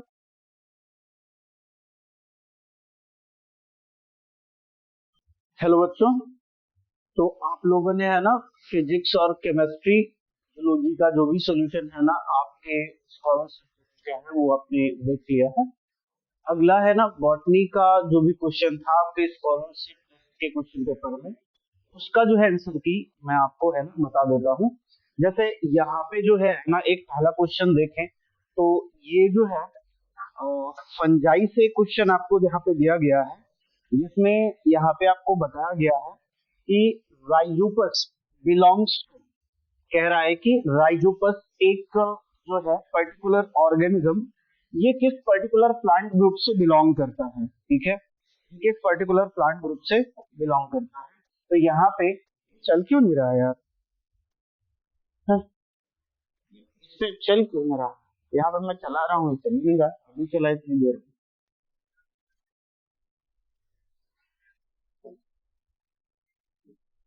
मुझे इस पे यही सही नहीं लग रहा है, फिर से स्टार्ट कर लेता हूँ। हेलो बच्चों, अभी तक आपने फिजिक्स केमिस्ट्री और रिलेटेड सब्जेक्ट का जो भी आंसर की है वो आपको जो है डिस्कस किया गया। आगे जो है बॉटनी के सिलेबस का जो भी आंसर की है मैं यहाँ पे आपसे डिस्कस कर लेता हूँ। ठीक है, यहाँ पे अगर हम देखेंगे है ना तो लिखा हुआ है राइजोपस बिलोंग्स टू, पहला क्वेश्चन दिया गया है राइजोपस बिलोंग्स टू। ठीक है, तो राइजोपस एक ऑर्गेनिज्म है ना, आपको बताना है कि ये पर्टिकुलर ऑर्गेनिज्म ये किस पर्टिकुलर प्लांट ग्रुप से बिलोंग करता है, मींस एल्गी से, फंजाई से, प्रोटोजुआ से या मोनेरा से। ठीक है, तो यहाँ पे है ना जो राइजोपस है वो किससे बिलोंग करता है, ये बिलोंग करता है फंजाई से। ठीक है, ये एक सैप्रोफिटिक फंगस है जो डेड या डिकेइंग ऑर्गेनिक मटेरियल पे ग्रो करता है। ठीक है, और यहाँ पे अगर हम देखें, ठीक है, कि ये पर्टिकुलर फंजाई होते क्या है। ठीक है, तो ये एक ऐसे पर्टिकुलर प्लांट ग्रुप में आते हैं, ऐसे ऑर्गेनिज्म होते हैं जो फोटोसिंथेसिस परफॉर्म नहीं करते। ये जो ऑर्गेनिजम्स होते हैं ये फोटोसिंथेसिस परफॉर्म नहीं करते, ये कंप्लीटली हेट्रोट्रॉफिक ऑर्गेनिज्म होते हैं। ठीक है, तो ये एक पहला क्वेश्चन बहुत सिंपल था कि राइजोपस किस पर्टिकुलर ग्रुप से बिलोंग करता है, तो आप क्या बोलेंगे, फंजाई। ठीक है, अगला क्वेश्चन अगर हम यहाँ पे देखें, नेक्स्ट क्वेश्चन जो यहाँ पे दिया गया है, ठीक है, नेक्स्ट क्वेश्चन यहाँ पे है फोटोसिंथेसिस का क्वेश्चन यहाँ पे आपको दिया गया है। C4 साइकिल का फर्स्ट स्टेबल प्रोडक्ट क्या होता है? First stable product of C4 cycle. आपने प्लांट में फोटोसिंथेसिस के बारे में पढ़ा होगा, ठीक है। फोटोसिंथेसिस को आप क्या बोलते हैं? ठीक है, कार्बन फिक्सेशन। ठीक है, कार्बन फिक्सेशन की प्रोसेस में क्या होता है? ठीक है, कार्बन फिक्सेशन की प्रोसेस में CO2 को फिक्स करके कार्बोहाइड्रेट का फॉर्मेशन किया जाता है प्लांट में। ठीक है, लेकिन इस पर्टिकुलर सीरीज में कार्बन फिक्सेशन का या CO2 फिक्सेशन का जो फर्स्ट स्टेबल प्रोडक्ट बनता है वो क्या होता है? कुछ प्लांट ऐसे होते हैं जिनमें फर्स्ट स्टेबल प्रोडक्ट जो होता है वो 3 कार्बन का होता है। ठीक है, बट कुछ प्लांट ऐसे होते हैं जिनमें फर्स्ट स्टेबल प्रोडक्ट जो होता है वो 4 कार्बन का होता है। जिन पर्टिकुलर प्लांट में, ठीक है, 4 कार्बन का फर्स्ट स्टेबल प्रोडक्ट बनता है उन्हें हम C4 प्लांट बोलते हैं, और जिन पर्टिकुलर प्लांट में 3 कार्बन का फर्स्ट स्टेबल प्रोडक्ट बनता है उन्हें हम क्या बोलते हैं? C3 plant. ठीक है, तो अब यहाँ पे हम देखें, ठीक है, कि ये जो पर्टिकुलर मटेरियल्स है इनमें कौन 3 कार्बन का है और कौन 4 कार्बन का है। ठीक है, तो 3 फॉस्फोग्लिसरिक एसिड, यहाँ पे अगर इसको देखें, है ना, तो ये पर्टिकुलर ऑर्गेनिक मटेरियल यहाँ पे कितने कार्बन का है? ये यहाँ पे 3 कार्बन का। ठीक है, उसके बाद यहाँ पे लिखा गया है ऑक्सैलोएसिटिक एसिड। ठीक है, ऑक्सैलोएसिटिक एसिड ही क्या होता है? यहाँ पे 4 कार्बन का फर्स्ट स्टेबल प्रोडक्ट की सिंथेसाइज होता है C4 प्लांट। ठीक है, कार्बन फिक्सेशन का फर्स्ट स्टेबल प्रोडक्ट। नेक्स्ट यहाँ पे लिखा गया है पायरुविक एसिड। ठीक है, पायरुविक एसिड यहाँ पे 3 कार्बन का होता है। ठीक है, और फॉस्फोइनोल पायरुवेट, है ना, फॉस्फोइनोल पायरुवेट, ये क्या है? फॉस्फोइनोल पायरुवेट यहाँ पे जो है ये जो है 3 कार्बन का एक कंपाउंड होता है। ठीक है, फॉस्फोइनोल पायरुवेट। तो ओवरऑल अगर हम यहाँ पे आंसर देखें तो C4 साइकिल का जो फर्स्ट स्टेबल प्रोडक्ट होगा वो क्या होगा? Oxaloacetic acid. ठीक है, ये आपका सेकंड क्वेश्चन है। ठीक है, अब यहाँ पे अगर हम नेक्स्ट क्वेश्चन को ध्यान दें, ठीक है, कि अगला क्वेश्चन कौन सा है? अगला क्वेश्चन यहाँ पे आपको एक जेनेटिक्स का क्वेश्चन दिया गया है। ठीक है, जिसमें आपको बताना है F2 ratio incomplete dominance. Incomplete dominance में आपको F2 जनरेशन का रेशियो बताना है। ठीक है, तो सबसे पहली चीज अगर हम यहाँ पे देखें, ठीक है, सबसे पहली चीज अगर हम यहाँ पे देखें तो हम ये देखेंगे कि ये जो पर्टिकुलर है ना डोमिनेंस है ये क्या है। ठीक है, हम यहाँ पे अगर डोमिनेंस के कॉन्सेप्ट को एक्सप्लेन करें, ठीक है, तो हम क्या लिख सकते हैं ना, देखिए डोमिनेंस, ठीक है, ये आपको कितने टाइप का मिलेगा? ठीक है, डोमिनेंस में आप देखते हैं एक तो आपको मिलता है कंप्लीट डोमिनेंस, कंप्लीट डोमिनेंस, दूसरा आपको मिलता है इनकम्प्लीट डोमिनेंस, इनकम्प्लीट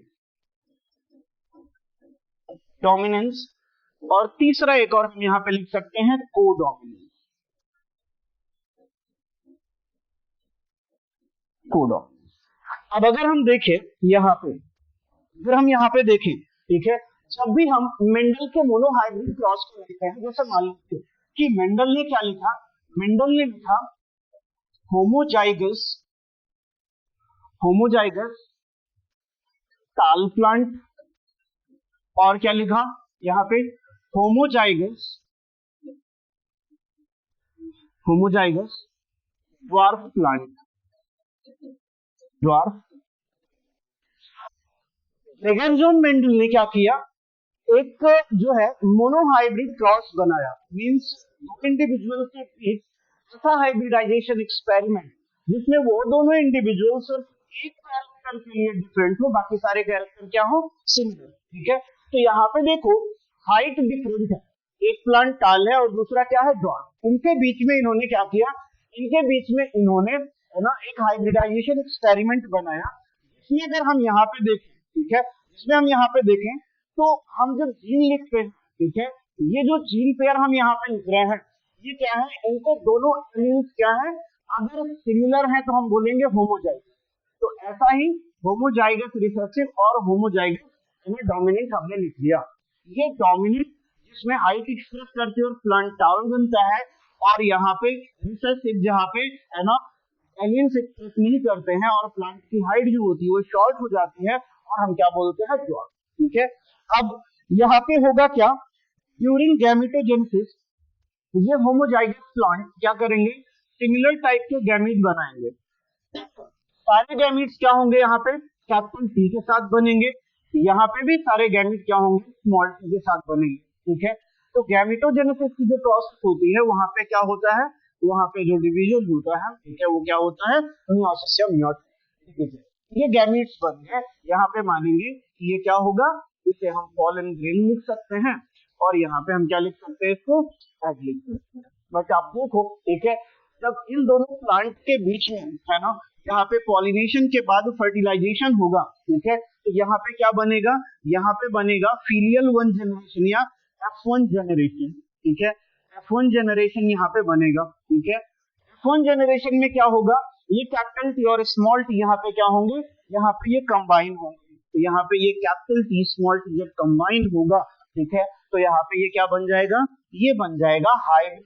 यहाँ पे देखो ड्वार्फनेस वाला एलील भी है और यहाँ पे टॉलनेस वाला भी एलील है, तो ये क्या है F1 जनरेशन, या इसी को हम क्या लिखेंगे F1 हाइब्रिड। इस हाइब्रिड एक्सपेरिमेंट के बाद है ना, हाइब्रिडाइजेशन एक्सपेरिमेंट के बाद मेंडल ने पाया कि F1 जनरेशन में, ठीक है, ये जो प्लांट बने थे, ठीक है, ये सबके सब टॉल थे। ठीक है, तो यहाँ पे क्या मिला, ऑल प्लांट्स वर टॉल। ठीक है, F1 जनरेशन में सारे के सारे प्लांट क्या मिले, टॉल। अब यहाँ पे सिंपल सा एक एक्सप्लेनेशन मैं आपको बताऊं, ठीक है, हाइब्रिड कंडीशन में जो पर्टिकुलर एलील अपने आप को एक्सप्रेस करता है वो डोमिनेंट को, कैपिटल टी टॉलनेस को रिप्रेजेंट करता है, स्मॉल टी ड्वार्फनेस को। फीचर यहाँ पे क्या दिख रहा है, टॉल, यानी हाइब्रिड कंडीशन में टॉलनेस वाले जीन ने अपने आप को एक्सप्रेस किया, इसलिए उसको क्या बोलोगे, डोमिनेंट। अकेले है फिर भी क्या है, डोमिनेंट। प्रोसेस क्या है, कंप्लीट डोमिनेंट। ठीक है, लेकिन अब अगर कुछ प्लांट में देखें, जैसे 4 o'clock प्लांट हो गया, ठीक है, उसमें अगर देखें तो यहाँ पे क्या होगा, इनकम्प्लीट डोमिनेंस देखने को मिलता है। मीन्स जो पर्टिकुलर ट्रेट आती है वो इन दोनों कैरेक्टर के बीच में आती है। ठीक है, तो इसीलिए यहाँ पे क्या होगा, ये पर्टिकुलर एलील क्या होता है, ये जो है यहाँ पे कंप्लीटली डोमिनेंट नहीं होता है। ठीक है, अगर हम लिखे कंप्लीट डोमिनेंस में, ठीक है, कंप्लीट डोमिनेंस में जो जीनोटिपिक और फिनोटिपिक रेशियो होगा यहाँ पे, ठीक है, कंप्लीट डोमिनेंस का जो जीनोटिपिक रेशियो होगा, ठीक है, जीनोटिपिक रेशियो होगा, उसे हम यहाँ पे क्या लिखेंगे, उसे हम यहाँ पे लिखेंगे 1:2:1। ठीक है, ये होता है। दूसरा इसका फिनोटिपिक रेशियो जो आता है, फिनोटिपिक रेशियो जो यहाँ पे आता है, ठीक है, वो क्या आता है, वो आता है 3:1। ठीक है, ये फिनोटिपिक रेशियो आता है। लेकिन अब यहाँ पे इनकम्प्लीट एंड कोडोमिनेंस के लिए देखेंगे, इनकम्प्लीट और कोडोमिनेंस के लिए अगर हम यहाँ पे देखेंगे तो हम यहाँ पे रेशियो को क्या लिखेंगे, यहाँ पे जीनोटाइप एंड फिनोटाइप, ये क्या होगा 1:2:1, यानी जीनोटाइप और फिनोटाइप दोनों रेशियो क्या होंगे, सिमिलर होंगे। ऐसा इसलिए हुआ क्यों, क्योंकि जो हाइब्रिड कैरेक्टर है वो दोनों में से किसी भी पेरेंट से रिजेंबल नहीं कर रहा है, दोनों का इंटरमीडिएट आ रहा है, या फिर दोनों के अलग अलग एक्सप्रेशन देखने को मिल रहा है कोडोमिनेंस। ठीक है, अब यहाँ पे हम देखेंगे कि आंसर क्या होगा। ठीक है, तो इनकम्प्लीट डोमिनेंस के लिए ना जो रेशियो होता है, ठीक है, इनकम्प्लीट डोमिनेंस के लिए जो यहाँ पे रेशियो होगा वो आपको मिलेगा 1:2:1। ठीक है, यहाँ पे ये वाला आपको आंसर मिलेगा। ठीक है, तो अब यहाँ पे है ना अगला क्वेश्चन अगर देखेंगे तो लिखा गया है PBr 322। ठीक है, यहाँ पे एक प्लाज्मिड के बारे में बताया गया है।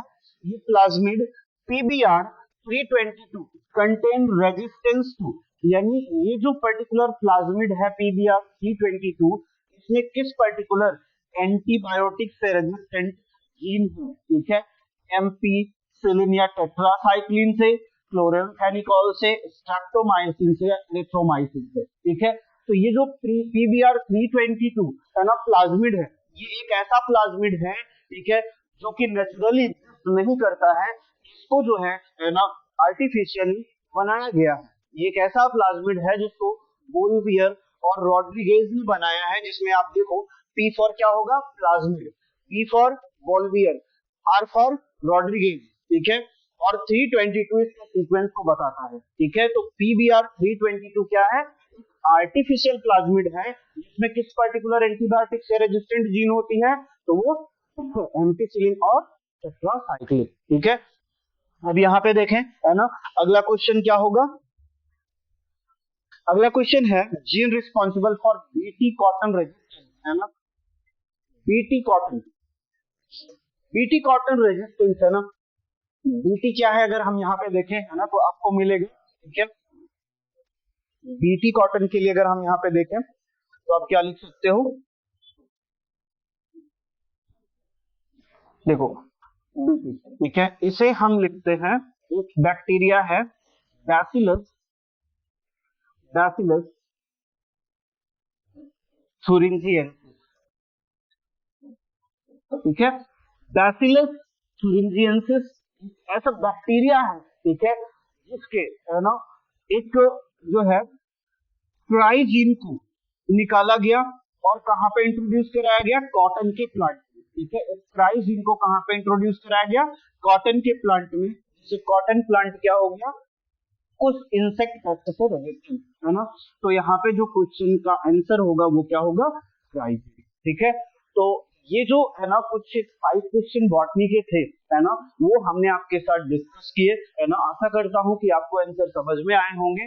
नहीं समझ में आने पे है ना आप वीडियो में है ना कमेंट कर सकते हैं, चीजें आपको क्लियर कर दी जाएंगी। Thank you everyone, thank you so much.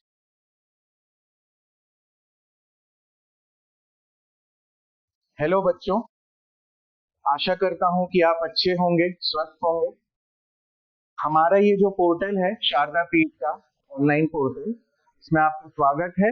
और आज मैं यहाँ पर जो लोगों के पास क्वेश्चन पेपर्स हैं प्रश्न पत्र में, उसमें जो भी आप लोगों ने टेस्ट दिए हैं उन सारे टेस्ट के क्वेश्चंस का क्लास 11th और क्लास 12th का सेपरेट हम डिटेल्ड सोल्यूशन बनाने वाले हैं। तो पहले मैं आपको बायोलॉजी सेक्शन के जो क्वेश्चंस हैं उसे डिस्कस करा देता हूँ। आइए स्टार्ट करते हैं। तो पहला क्वेश्चन जो 11th में दिया गया है, ये चैप्टर है एनिमल टिश्यू, ऊतक का चैप्टर है, ऊतक वाला चैप्टर है। और इसमें हमको क्वेश्चन बोला है लिगामेंट और टेंडन किसके उदाहरण है। अब लिगामेंट और टेंडन किसके उदाहरण है, ये डायरेक्ट भी हम याद करके टिक लगा सकते हैं, पर बायोलॉजी में हमको चीजें रटनी नहीं है, हमको चीजों को समझना है, उसके बाद हम कोई भी क्वेश्चन को सॉल्व कर सकते हैं। अगर रटा हुआ क्वेश्चन रटेंगे तो अगर वैसा क्वेश्चन आएगा तभी आप बना पाएंगे, थोड़ा घुमा फिरा दिया तो फिर दिक्कत होगी। तो हम इसको पहले समझते हैं कि इसका जवाब क्या होना चाहिए और क्यों होना चाहिए। तो पहले जैसे कि हम इसमें ये देख लें कि यहाँ नाम दिया है लिगामेंट और तो ये हो गया लिगामेंट। लिगामेंट को बोला जाता है स्नायु, जबकि जो टेंडन है उसे हिंदी में बोला जाता है कंडरा। क्या बोलते हैं उसे, कंडरा। तो लिगामेंट और टेंडन की जो बनावट है, उनके अंदर जो तंतु या फाइबर्स प्रेजेंट रहते हैं उसमें थोड़ा डिफरेंस है। डिफरेंस कैसा है, जैसे कि ये जो लिगामेंट है, ये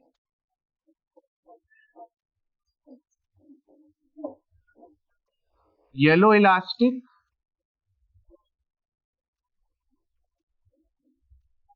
और कौन से फाइबर या तंतुओं का बना होता है? येलो इलास्टिक और रेटिकुलर फाइबर्स। फाइबर्स को हिंदी में हम क्या बोलते हैं? तंतु। ये जो फाइबर्स की हम बात कर रहे हैं, ये लगभग सभी प्रकार के जो संयोजी ऊतक हैं, जो ऊतक हैं, उनमें प्रेजेंट होंगे। यहाँ पर लिगामेंट के केस में हमको याद रखना है कि येलो इलास्टिक है और कौन से तंतु हैं? Reticular fibres. अब जैसे कि आपको यहाँ पर दिख रहा होगा कि यहाँ पर इलास्टिक नाम है, तो ये जो इलास्टिक नाम है, इससे हमको क्या प्रतीत होगा कि लिगामेंट जहां पर भी होगा या जिनको भी वो आपस में कनेक्ट करेगा या जोड़ेगा, उनके बीच में वो थोड़ी इलास्टिसिटी लाएगा। इलास्टिसिटी बोलने का मतलब, अगर आप वहां पर खिंचाव दे रहे हैं, आप अगर उस जगह को खींच रहे हैं, आप प्रेस कर रहे हैं, दबा रहे हैं, तो ऐसा नहीं है कि वो चीजें एक बार में टूट जाएंगी, एक बार में खिंचा जाएंगी। उसमें थोड़ा सा हमको रेजिस्टेंस मिलेगा उसमें। तो ये जो लिगामेंट है, ये येलो इलास्टिक और रेटिकुलर फाइबर्स का है।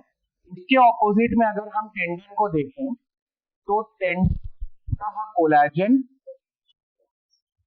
और व्हाइट फाइबर्स का बना होगा। टेंडन मेनली किसका बना होगा? कोलेजन तंतु का। उनको हम व्हाइट फाइबर्स भी बोल सकते हैं। तो लिगामेंट है येलो इलास्टिक और टेंडन क्या है? कोलेजन और व्हाइट फाइबर।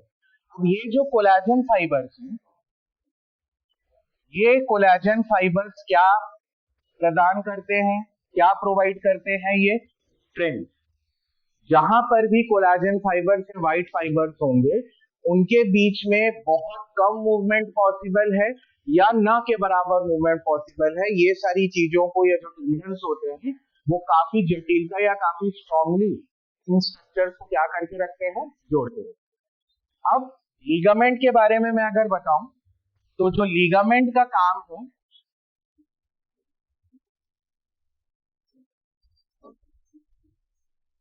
लिगामेंट क्या करता है बेटा? लिगामेंट अस्थि को अस्थि से जोड़ता है। लिगामेंट क्या करता है?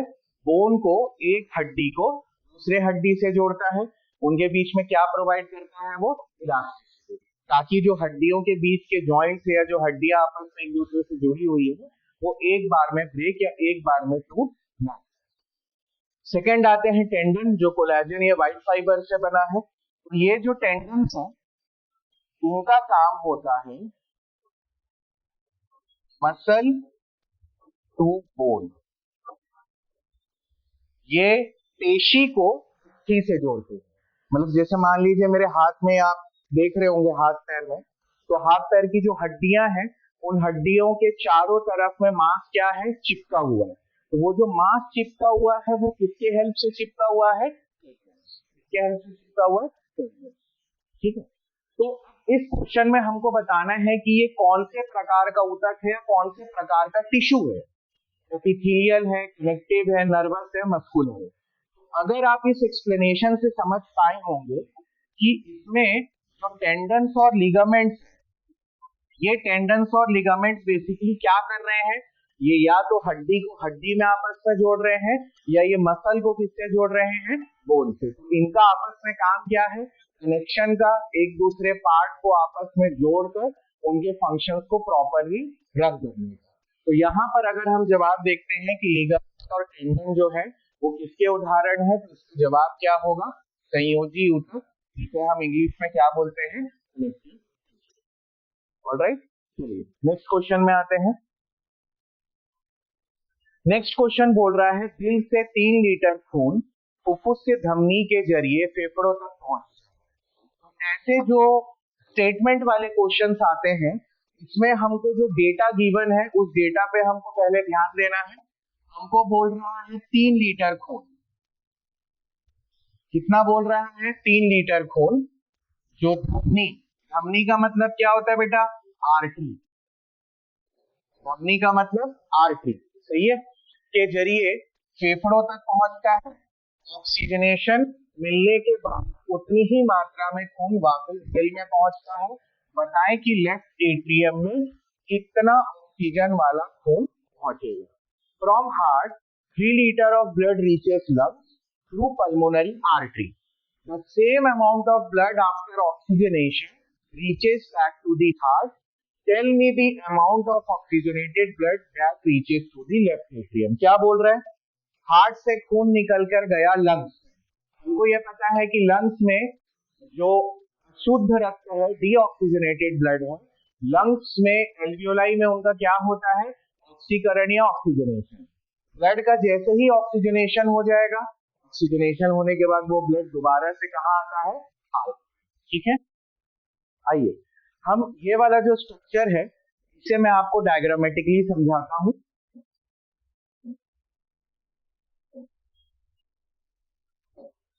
अब सबसे पहले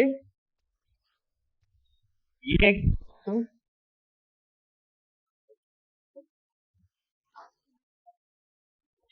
अब ये जो बॉक्स है, ये बॉक्स हमारा क्या रिप्रेजेंट कर रहा है? हार्ट। क्या रिप्रेजेंट कर रहा है? हार्ट।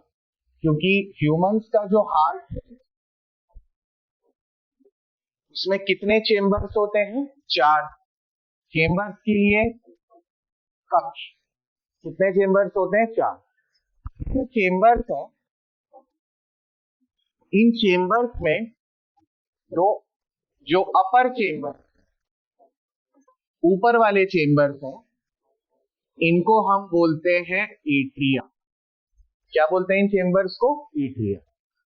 जबकि जो लोअर चेंबर्स हैं, इन लोअर चेंबर्स को हम बोलेंगे वेंट्रिकल।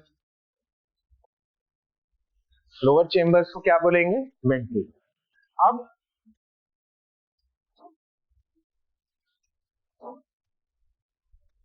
ये जो पूरा लूज है,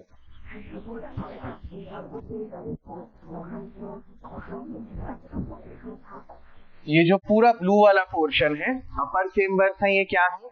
एट्रिया। अब एट्रिया का क्या इंपॉर्टेंस है? एट्रिया वेंट्रिकल के मुकाबले इनका वॉल्यूम क्या होता है? थोड़ा स्मॉल। और वेंट्रिकल्स जो हैं वो एट्रिया के मुकाबले क्या रहते हैं? बड़े साइज के। तो ये जो ब्लू वाले कलर से आपको बताया गया है ये एट्रिया है, जबकि ये वाला जो पोर्शन है, ये जो दोनों लोअर चेंबर्स हमको दिख रहे हैं, ये नीचे के दोनों लोअर चेंबर्स क्या होंगे? वेंट्रिकल्स होंगे। ठीक, अब हमको इसमें और क्या याद रखना है? अब आप देखेंगे कि हार्ट की टोटल 4 चेंबर है, तो ये जो 4 चेंबर्स हैं इनका राइट साइड भी होगा और कौन सा साइड होगा? Left side. तो देखिए मैं यहां पर लिख रहा हूं कि ये है right side, right atrium, right ventricle, left atrium, और ये क्या हो गया? Left ventricle. ये चारों चेंबर्स के मैंने नाम दे दिए, right atrium, left atrium, right ventricle, और क्या बोल रहा है यहाँ? Left ventricle. अब हमको क्या चीज याद रखनी है? नेक्स्ट हमको ये ध्यान देना है कि जो हार्ट का राइट साइड है और हार्ट का लेफ्ट साइड है, तो अगर मैं राइट साइड के बारे में बात करूं तो राइट साइड में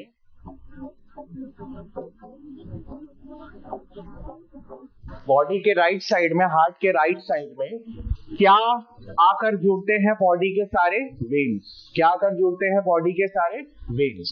और हमको पता है कि वेन्स में कैसा ब्लड रहता है? डीऑक्सीजनेटेड ब्लड, अशुद्ध रक्त रहता है। वेन्स में कैसा ब्लड रहता है? अशुद्ध रक्त या डीऑक्सीजनेटेड ब्लड। अब ये जो डीऑक्सीजनेटेड ब्लड है, डीऑक्सीजनेटेड का भी मैं मतलब समझा दे रहा हूं, यहाँ ध्यान दीजिएगा, जिनको नहीं पता है। डीऑक्सीजनेटेड ब्लड का क्या मतलब है? इस डीऑक्सीजनेटेड ब्लड में partial pressure of carbon dioxide अधिक होगा।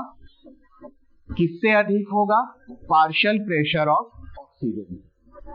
भाई हमारा जो ब्लड है या जो सांस लेते हैं, जो हवा है, उसमें तो कार्बन डाइऑक्साइड भी रहेगा, नाइट्रोजन भी रहेगा, ऑक्सीजन भी रहेगा। तो हमारा जो ब्लड है उसमें दोनों गैसेस डिसॉल्व होती हैं, ऑक्सीजन भी ट्रैवल करता है, CO2 भी ट्रैवल करता है। नाइट्रोजन का शरीर में एज सच कोई रिसेप्टर्स नहीं है, नाइट्रोजन का शरीर में ऐसी कोई जरूरत नहीं है, इसलिए नाइट्रोजन हमारे ब्लड में एज सच पूरा मिक्स नहीं होता। बॉडी से जब हम सांस बाहर छोड़ते हैं तो हवा से बाहर चली जाए, ठीक है, वो अपने काम का नहीं है। P का मतलब होता है पार्शियल प्रेशर। P वर्ड जो मैं यहाँ पर लिखा हूं, P वर्ड का क्या मतलब होता है? Partial pressure. पार्शियल प्रेशर को हिंदी में क्या बोलेंगे? आंशिक दाब। पार्शियल प्रेशर को हिंदी में क्या बोलेंगे? आंशिक दाब। और पार्शियल प्रेशर को किससे डिनोट करते हैं? Small p। किससे डिनोट करते हैं? Small p। स्मॉल ध्यान रखिएगा। तो बॉडी का जो राइट साइड है, हार्ट का जो राइट साइड है, इसमें पूरा का पूरा कैसा ब्लड है बेटा? डीऑक्सीजनेटेड। डीऑक्सीजनेटेड ब्लड मतलब PCO2 या कार्बन डाइऑक्साइड का कंसंट्रेशन ज्यादा होगा इसके मुकाबले ऑक्सीजन। जबकि हार्ट का जो लेफ्ट साइड, इस लेफ्ट साइड से या इस लेफ्ट साइड में हमारे बॉडी का कैसा ब्लड आता है? ऑक्सीजनेटेड। अब फिर से ऑक्सीजनेटेड ब्लड का मतलब क्या होगा? PO2 ज्यादा होगा as compare to PCO2। PCO2 जो है वो ऑक्सीजनेटेड ब्लड में कम होगा और ऑक्सीजन का कॉन्सेंट्रेशन क्या होगा? ज्यादा होगा। ठीक है, इतना सबको क्लियर है? मैंने चेम्बर्स भी समझा दिए, मैंने आपको राइट और लेफ्ट वाला पार्ट भी समझा दिया, मैंने ये भी बता दिया कि आपको मैंने चारों चेम्बर्स बता दी, right atrium, right ventricle, left atrium और लेफ्ट वेंट्रिकल। क्लियर है यहाँ तक? अब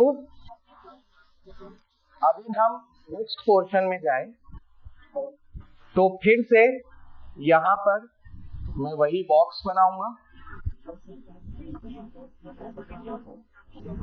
यहाँ मैं लिख भी दे रहा हूँ, right atrium, right ventricle, left atrium और ये दोबारा क्या हो गया? Left ventricle. अब मैं यहाँ पर लिख दे रहा हूँ लंग्स।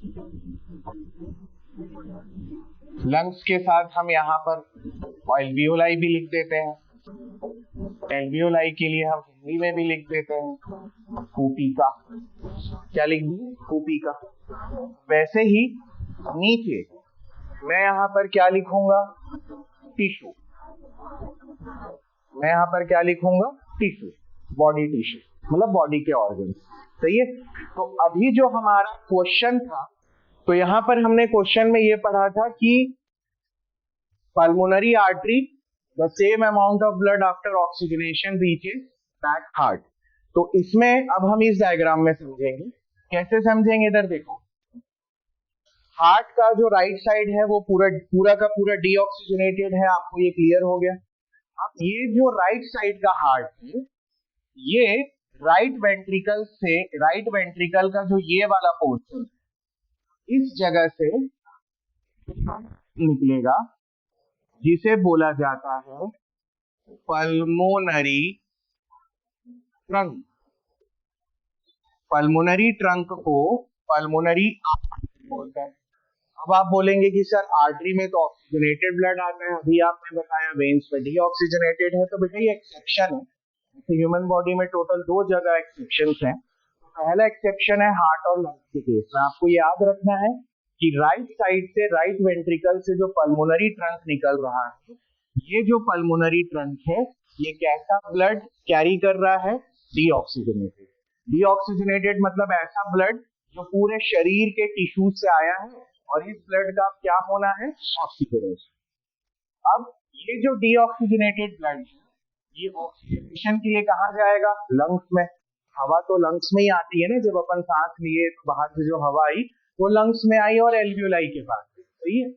अब ये जो लंग्स है, यहाँ पर खून का ऑक्सीकरण या ऑक्सीजनेशन हो गया। ऑक्सीजनेशन के बाद यहाँ से जो ब्लड है वो अब कैसा ब्लड यहाँ पर लिखूंगा मैं? Oxygenated blood. ये ऑक्सीजनेटेड ब्लड अब कहां पर आएगा बोल रहा है? Left atrium. कहां पर आएगा? Left atrium. फिर लेफ्ट एट्रियम से कहां जाएगा? Left ventricle. फिर लेफ्ट वेंट्रिकल से ब्लड निकल के हमारे पूरे शरीर के कहाँ तक पहुंचता है, पूरे बॉडी के डिफरेंट ऑर्गन्स या टिश्यूज भी बोलते हैं। तो ये वाला जो प्रोसेस है, इसमें हार्ट में टोटल 2 बार खून आता है। कितने बार? 2 बार। इसे अपन डबल सर्कुलेशन बोलते हैं। क्वेश्चन क्या बोला था? आ जाइए वापिस। क्वेश्चन ये बोला था कि अगर 3 लीटर, कितना लीटर? 3 लीटर डीऑक्सीजनेटेड ब्लड अगर लंग्स में जाता है ऑक्सीजनेशन के लिए, तो लेफ्ट एट्रियम में दोबारा कितना आएगा? तो यहाँ पर तो ब्लड जितना जा रहा है उतना ही आएगा, ब्लड तो यहाँ पर कोई लॉस नहीं होगा। तो यहाँ पर हमको जवाब क्या मिल गया? 3। जितना ब्लड जा रहा है उतना ही ब्लड वापिस आ रहा है। तो यहाँ पर जो सही ऑप्शन है, correct option is option D, that is 3 litre. Clear? आइए नेक्स्ट क्वेश्चन चलते हैं। एक्सियल स्केलेटन में हड्डियों की क्या संख्या है? हमको अब पूछ रहे एक्सियल स्केलेटन। ये कौन सा चैप्टर है? ये ह्यूमन फिजियोलॉजी में जो लोकोमोशन एंड मूवमेंट चैप्टर है, उसमें हमको ये स्केलेटन सिस्टम के बारे में जो डिटेल है वो दिया गया है। तो अब सबसे पहला, अगर हम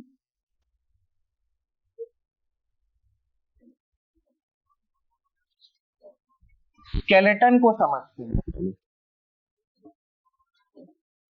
किसको समझते हैं? स्केलेटन। भाई स्केलेटन के लिए हिंदी में क्या वर्ड है? कंकाल। बट क्या है? कंकाल। ह्यूमंस में जो स्केलेटन है के टोटल मेजर 2 डिवीजन। एक तो दिया है क्वेश्चन में एक्सियल,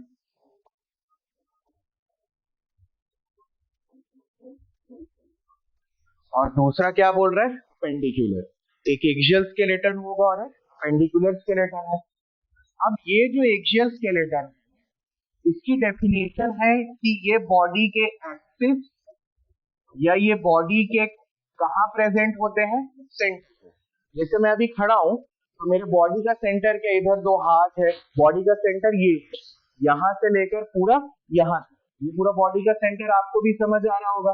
तो एक्सियल स्केलेटन में हमको ये जानना है कि कौन कौन से पार्ट एक्सियल स्केलेटन के अंदर कंस्टिट्यूट है। ठीक है, तो अब ये लिख लेते हैं कि एक्सियल स्केलेटन में क्या क्या आता है। ये जरूरी है भाई।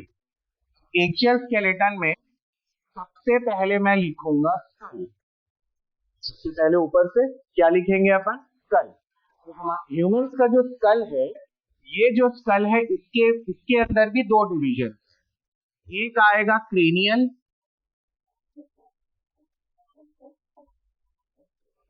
और दूसरा आएगा फेशियल। देखो बेटा, जो हिंदी मीडियम से भी है उनके लिए नॉर्मल वर्ड्स है, मैं हिंदी में भी बोल रहा हूँ। हमारा जो स्कल है उसके अंदर भी 2 टाइप का डिवीजन है। कहाँ? वीडियो में देखेंगे। ये जो मैंने क्रेनियल लिखा है, क्रेनियल मतलब ये वाला एरिया पूरा ऊपर, यहाँ पर जो पूरा एरिया है इसे अपन क्या बोलते हैं? क्रेनियल। और यहाँ से जो ये वाला पूरा एरिया अपन को दिख, ये किस में आएगा बेटा? फेशियल में। तो क्रेनियल और फेशियल 2 डिविजन है। अब स्कल के बाद नेक्स्ट आता है थायराइड। थायराइड कहाँ है? यहाँ से गर्दन में एक सिंगल हड्डी होती है थायराइड, जो हमारी जीवा या जो टंग है उसके मसल्स को ओरिजिन और इंसर्शन में हेल्प करती है। एक हड्डी हो गई थायराइड। अगला है ईयर ऑसिकल। अगला क्या लिखे बेटा? Year ossicle. ईयर ऑसिकल के लिए कर्णपट्टिकाएं।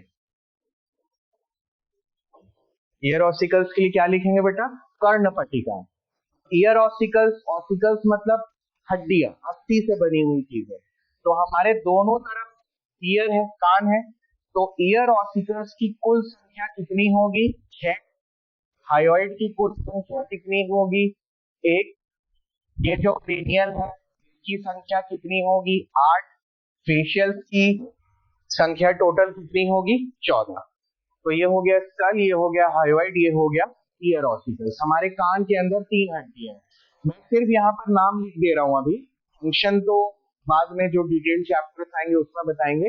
ईयर ऑसिकल्स मतलब कान के अंदर की जो अस्थियां हैं वो 3 अस्थियां हैं, तो उनका नाम लिख दे रहा हूँ मैं। क्या क्या नाम है? मैलियस, इनकस और तीसरा स्टेपी।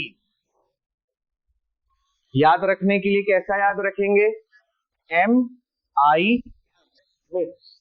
तो मैलियस हो गया, इनकस हो गया और स्टेपीज हो गया। ये हमारे कान के अंदर 3 हड्डियां हैं, कुल हो गए 6। ईयर ऑसिकल्स के बाद 4th नंबर पे कौन सी हड्डी आएगी? स्टर्नम। कौन सी आएगी? स्टर्नम। ये बीच में यहाँ जो हड्डी टच होती है ना, ये हो गई स्टर्नम। स्टर्नम से क्या जुड़े हुए हैं बेटा? पसली। पसली को हम इंग्लिश में नॉर्मल है, रिब्स, कठिन तो नहीं है, तो ये हो गया रिब्स। और रिब्स के बाद सबसे आखिरी मैं लिखूंगा वर्टिब्रल कॉलम। क्या लिखूंगा? वर्टिब्रल कॉलम, जिसे हम क्या बोलते हैं? रीढ़ की हड्डी।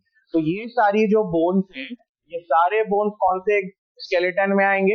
एक्सियल। अगर हम इन सभी को एक एक करके पूरा गिने तो टोटल नंबर ऑफ बोन्स हमको एक्सियल स्केलेटन में कितना मिलेगा? कितना मिलेगा? ऑलराइट, नेक्स्ट क्वेश्चन में आते हैं। पिछले दिमाग के हिस्से क्या है? पिछला दिमाग क्यों बोल रहा है? पहले ये भी तो जानना पड़ेगा ना, पिछला दिमाग क्यों बोल रहा है? अगर हम ह्यूमन के ब्रेन को देखें तो इस ब्रेन के टोटल 3 डिवीजन है। 4 ब्रेन।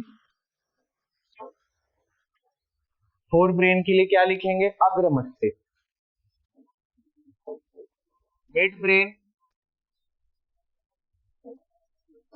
मिड ब्रेन के लिए क्या वर्ड आएगा? मध्य मस्तिष्क। Hind brain. हाइंड ब्रेन के लिए क्या आएगा? पश्चिम मस्तिष्क। तो ये वाला जो क्वेश्चन है, हमको इसमें क्या पूछा है कि भाई हिंड ब्रेन के अंदर क्या क्या चीजें आती है। अब अगर अपन हाइंड ब्रेन का एक रफ स्केच देखें, एक रफ डायग्राम देखें,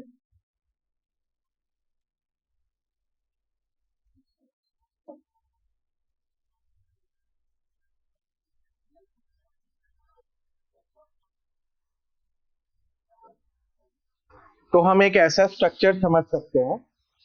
इस स्ट्रक्चर में सबसे पहले उसे पेड़ के ब्रांचेस जैसे स्ट्रक्चर पाए जाते हैं अंदर। वो ब्रेन वाले चैप्टर में हम आपको डिटेल में देंगे। यहाँ पर 2 एरियाज हैं, ठीक है। तो ये हो गया पूरा 4 ब्रेन, यहाँ हो गया मिड ब्रेन। ये वाला जो सेक्शन है पूरा, ये वाला सारा पार्ट किसमें आता है? हाइंड ब्रेन में। अब ये जो हाइंड, यहाँ पर जो पार्ट, ये पार्ट कौन कौन से हैं? पॉन्स, सेरेबेलम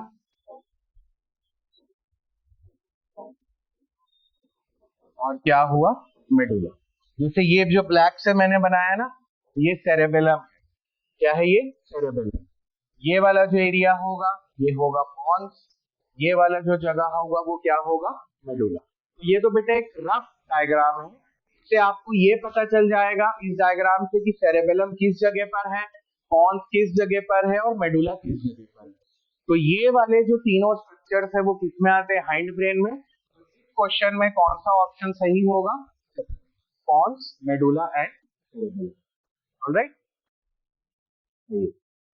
लास्ट क्वेश्चन, कौन सा हार्मोन ब्लड ग्लूकोज स्तर को कम करता है? Which hormone reduces the blood glucose level? अब ये जो रिड्यूसेस लिखा है यहाँ पे, रिड्यूसेस ब्लड ग्लूकोज लेवल। अब सबसे पहले इसमें आप क्या समझेंगे? हमारे ब्लड में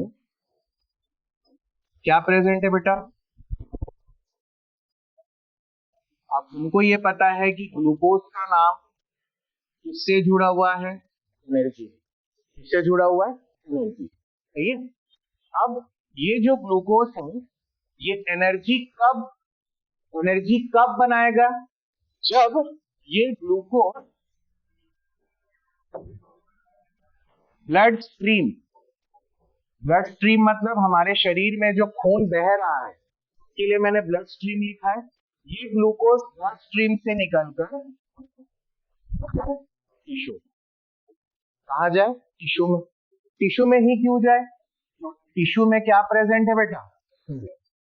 टिश्यू में क्या प्रेजेंट है? सेल। अब ये जो सेल है, इस सेल में कौन सा प्रोसेस होता है? मेटाबॉलिज्म। सेल हमारे इंसानी शरीर या जो भी जीवित है, जो भी लिविंग है, वो लिविंग इसीलिए है क्योंकि उनके बॉडी का जो सेल है, उन सेल्स में लगातार कौन सा प्रोसेस चल रहा है?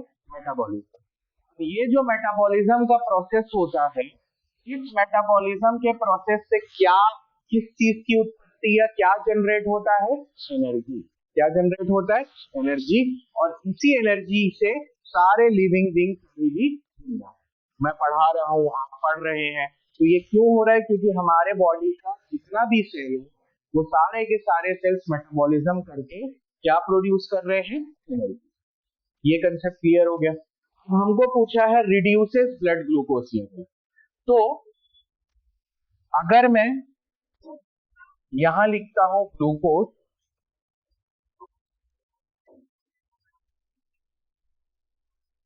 अब ग्लूकोज का जो बैलेंस है, क्या है? ग्लूकोज का जो बैलेंस है, बैलेंस नॉर्मल वर्ड है, मैं यहां पर होम्योस्टैसिस, ग्लूकोज का बैलेंस है या ग्लूकोज का जो होम्योस्टैसिस है, वो दो हार्मोन्स के हाथ में होता है। कौन कौन से वो दो हार्मोन्स हैं? एक इंसुलिन और दूसरा क्या लिखा है? ग्लूकेगॉन। ये दोनों हमारे ऑप्शंस में गिवन है बेटा। इंसुलिन भी गिवन है और क्या गिवन है? ग्लूकेगॉन। ये दोनों हार्मोन ग्लूकोज का क्या चलाते हैं? होम्योस्टैसिस। अब ये दोनों हार्मोन्स ग्लूकोज का होम्योस्टैसिस कैसे रन करते हैं? अब जैसे मान लीजिए इंसुलिन है, क्या है? इंसुलिन। तो इंसुलिन क्या करेगा? इंसुलिन ब्लड ग्लूकोज को कम करेगा। जवाब दे रही है, इंसुलिन ब्लड ग्लूकोज को क्या करेगा? कम। जबकि जो ग्लूकेगॉन है वो ब्लड ग्लूकोज को क्या करेगा? बढ़ाएगा। क्या करेगा? बढ़ाएगा। अब इंसुलिन और ग्लूकेगॉन, ये जो दोनों हार्मोन्स, ये कहां से रिलीज होते हैं बेटा? पैनक्रियास। कहां से रिलीज होते हैं? पैनक्रियास, अग्नाशय। ये पैनक्रियास से कब रिलीज होते हैं, कैसे रिलीज होते हैं? जो भी, जिस भी तरीके का फूड, जो भी तरीके के खाना पीना हम खाते हैं, ये जैसी भी हमारी आदतें हैं, कुछ लोग ज्यादा मीठा खाते हैं, कुछ लोग कम मीठा खाते हैं, कुछ लोग ज्यादा फैटी फूड खाते हैं, कुछ लोग कम फैट्स वाला फूड खाते हैं। तो उस हिसाब से पैनक्रियास से ये दोनों हार्मोन्स जो हैं वो जरूरत के हिसाब से रिलीज होते हैं, इंसुलिन भी और ग्लूकेगॉन भी। जिससे क्या होता है, दोनों अगर साथ में काम कर रहे हैं तो ब्लड के ग्लूकोज लेवल ना कभी जरूरत से ज्यादा बढ़ेगा ना जरूरत से ज्यादा घटेगा। ये जो ब्लड ग्लूकोज लेवल है, ये दोनों हार्मोन्स इसको क्या रखते हैं? सामान्य रखते हैं या न्यूट्रल रखते हैं। तो आपके क्वेश्चन में क्या पूछा गया? Which hormone reduces blood glucose level. तो ब्लड ग्लूकोज लेवल को घटाने का काम किसका होता है? इंसुलिन। तो बोलने का क्या मतलब हुआ कि ये जो इंसुलिन है, ये ब्लड में से ग्लूकोज को कहां भेजता है? टिश्यू। टिश्यू से कहां जाएगा? सेल। और सेल उस ग्लूकोज का हेल्प करके, मेटाबॉलिज्म करके क्या प्रोड्यूस करेगा? एनर्जी। तो जब जब हमारे शरीर में एनर्जी की कमी है, तब क्या हो रहा होगा? कौन सा हार्मोन रिलीज हो रहा होगा? इंसुलिन। ये इंसुलिन क्या करेगा? ब्लड में जो ग्लूकोज बह रहा है उसको कहां पहुंचाएगा? सेल तक। और सेल क्या प्रोड्यूस करेगा बेटा? ठीक है। उसी तरीके से ये जो ग्लूकेगॉन है, जैसे ब्लड ग्लूकोज लेवल को घटा रहा है, तो ये ब्लड ग्लूकोज लेवल को क्या करेगा? बढ़ाएगा। अब जैसे मान लो कि हमारे शरीर में जो भी कार्बोहाइड्रेट ग्लूकेगॉन जमा हुआ है, उनमें से दोबारा ग्लूकोज बनाने का काम कौन से हार्मोन का होगा? ग्लूकागॉन। सही है। तो ये दोनों जो हार्मोन है ये ग्लूकोज के होम्योस्टैसिस को क्या करते हैं? अगर क्वेश्चन आया कम कौन करेगा तो इंसुलिन, क्वेश्चन आया बढ़ाएगा कौन तो जवाब क्या लिखेंगे आप? ग्लूकागॉन। लेकिन सुन लीजिए इस स्टेटमेंट को, अगर एग्जाम में ऐसा क्वेश्चन आया कि ह्यूमंस में जो ग्लूकोज है इस ग्लूकोज के लेवल को न्यूट्रल या मेंटेन रखने का जिम्मेदारी या मेंटेन रखना कौन से हार्मोन की जिम्मेदारी रिस्पॉन्सिबिलिटी है, और उसमें ऑप्शन में आता है इंसुलिन, ग्लूकागॉन, बोथ, तो आप किसे टिक करेंगे? बोथ। मैंने आपको बताया ना ये दोनों हार्मोन मिलके ग्लूकोज के लेवल को हमारे ब्लड में समान, एक भी हार्मोन ऊपर नीचे हुआ तो ग्लूकोज का होम्योस्टैसिस क्या हो जाएगा? ऑलराइट। तो इस तरीके से हमने क्वेश्चन सॉल्व किए बेटा, जिसमें एक ह्यूमन फिजियोलॉजी चैप्टर का था, एक न्यूरल कंट्रोल एंड कोऑर्डिनेशन से आया, एक लोकोमोशन एंड मूवमेंट से आया, एक एनिमल टिश्यू से आया, और एक आया बॉडी फ्लूइड्स एंड सर्कुलेशन। तो 11th में हमने जितने भी मेजर चैप्टर्स के अंदर मेजर टॉपिक थे बायोलॉजी के, उसमें क्वेश्चंस कम है लेकिन क्वेश्चंस का टाइप और वैरायटी जो है इसी तरीके से आपको प्रिपेयर करना है। ऑलराइट, सो आई होप आपको सारे क्वेश्चंस अच्छे से क्लियर हुए होंगे। सभी सब्जेक्ट्स के सॉल्यूशन आपको एज सून एज पॉसिबल आपको आपके ग्रुप में सेंड कर दिए जाएंगे। थैंक यू बच्चों।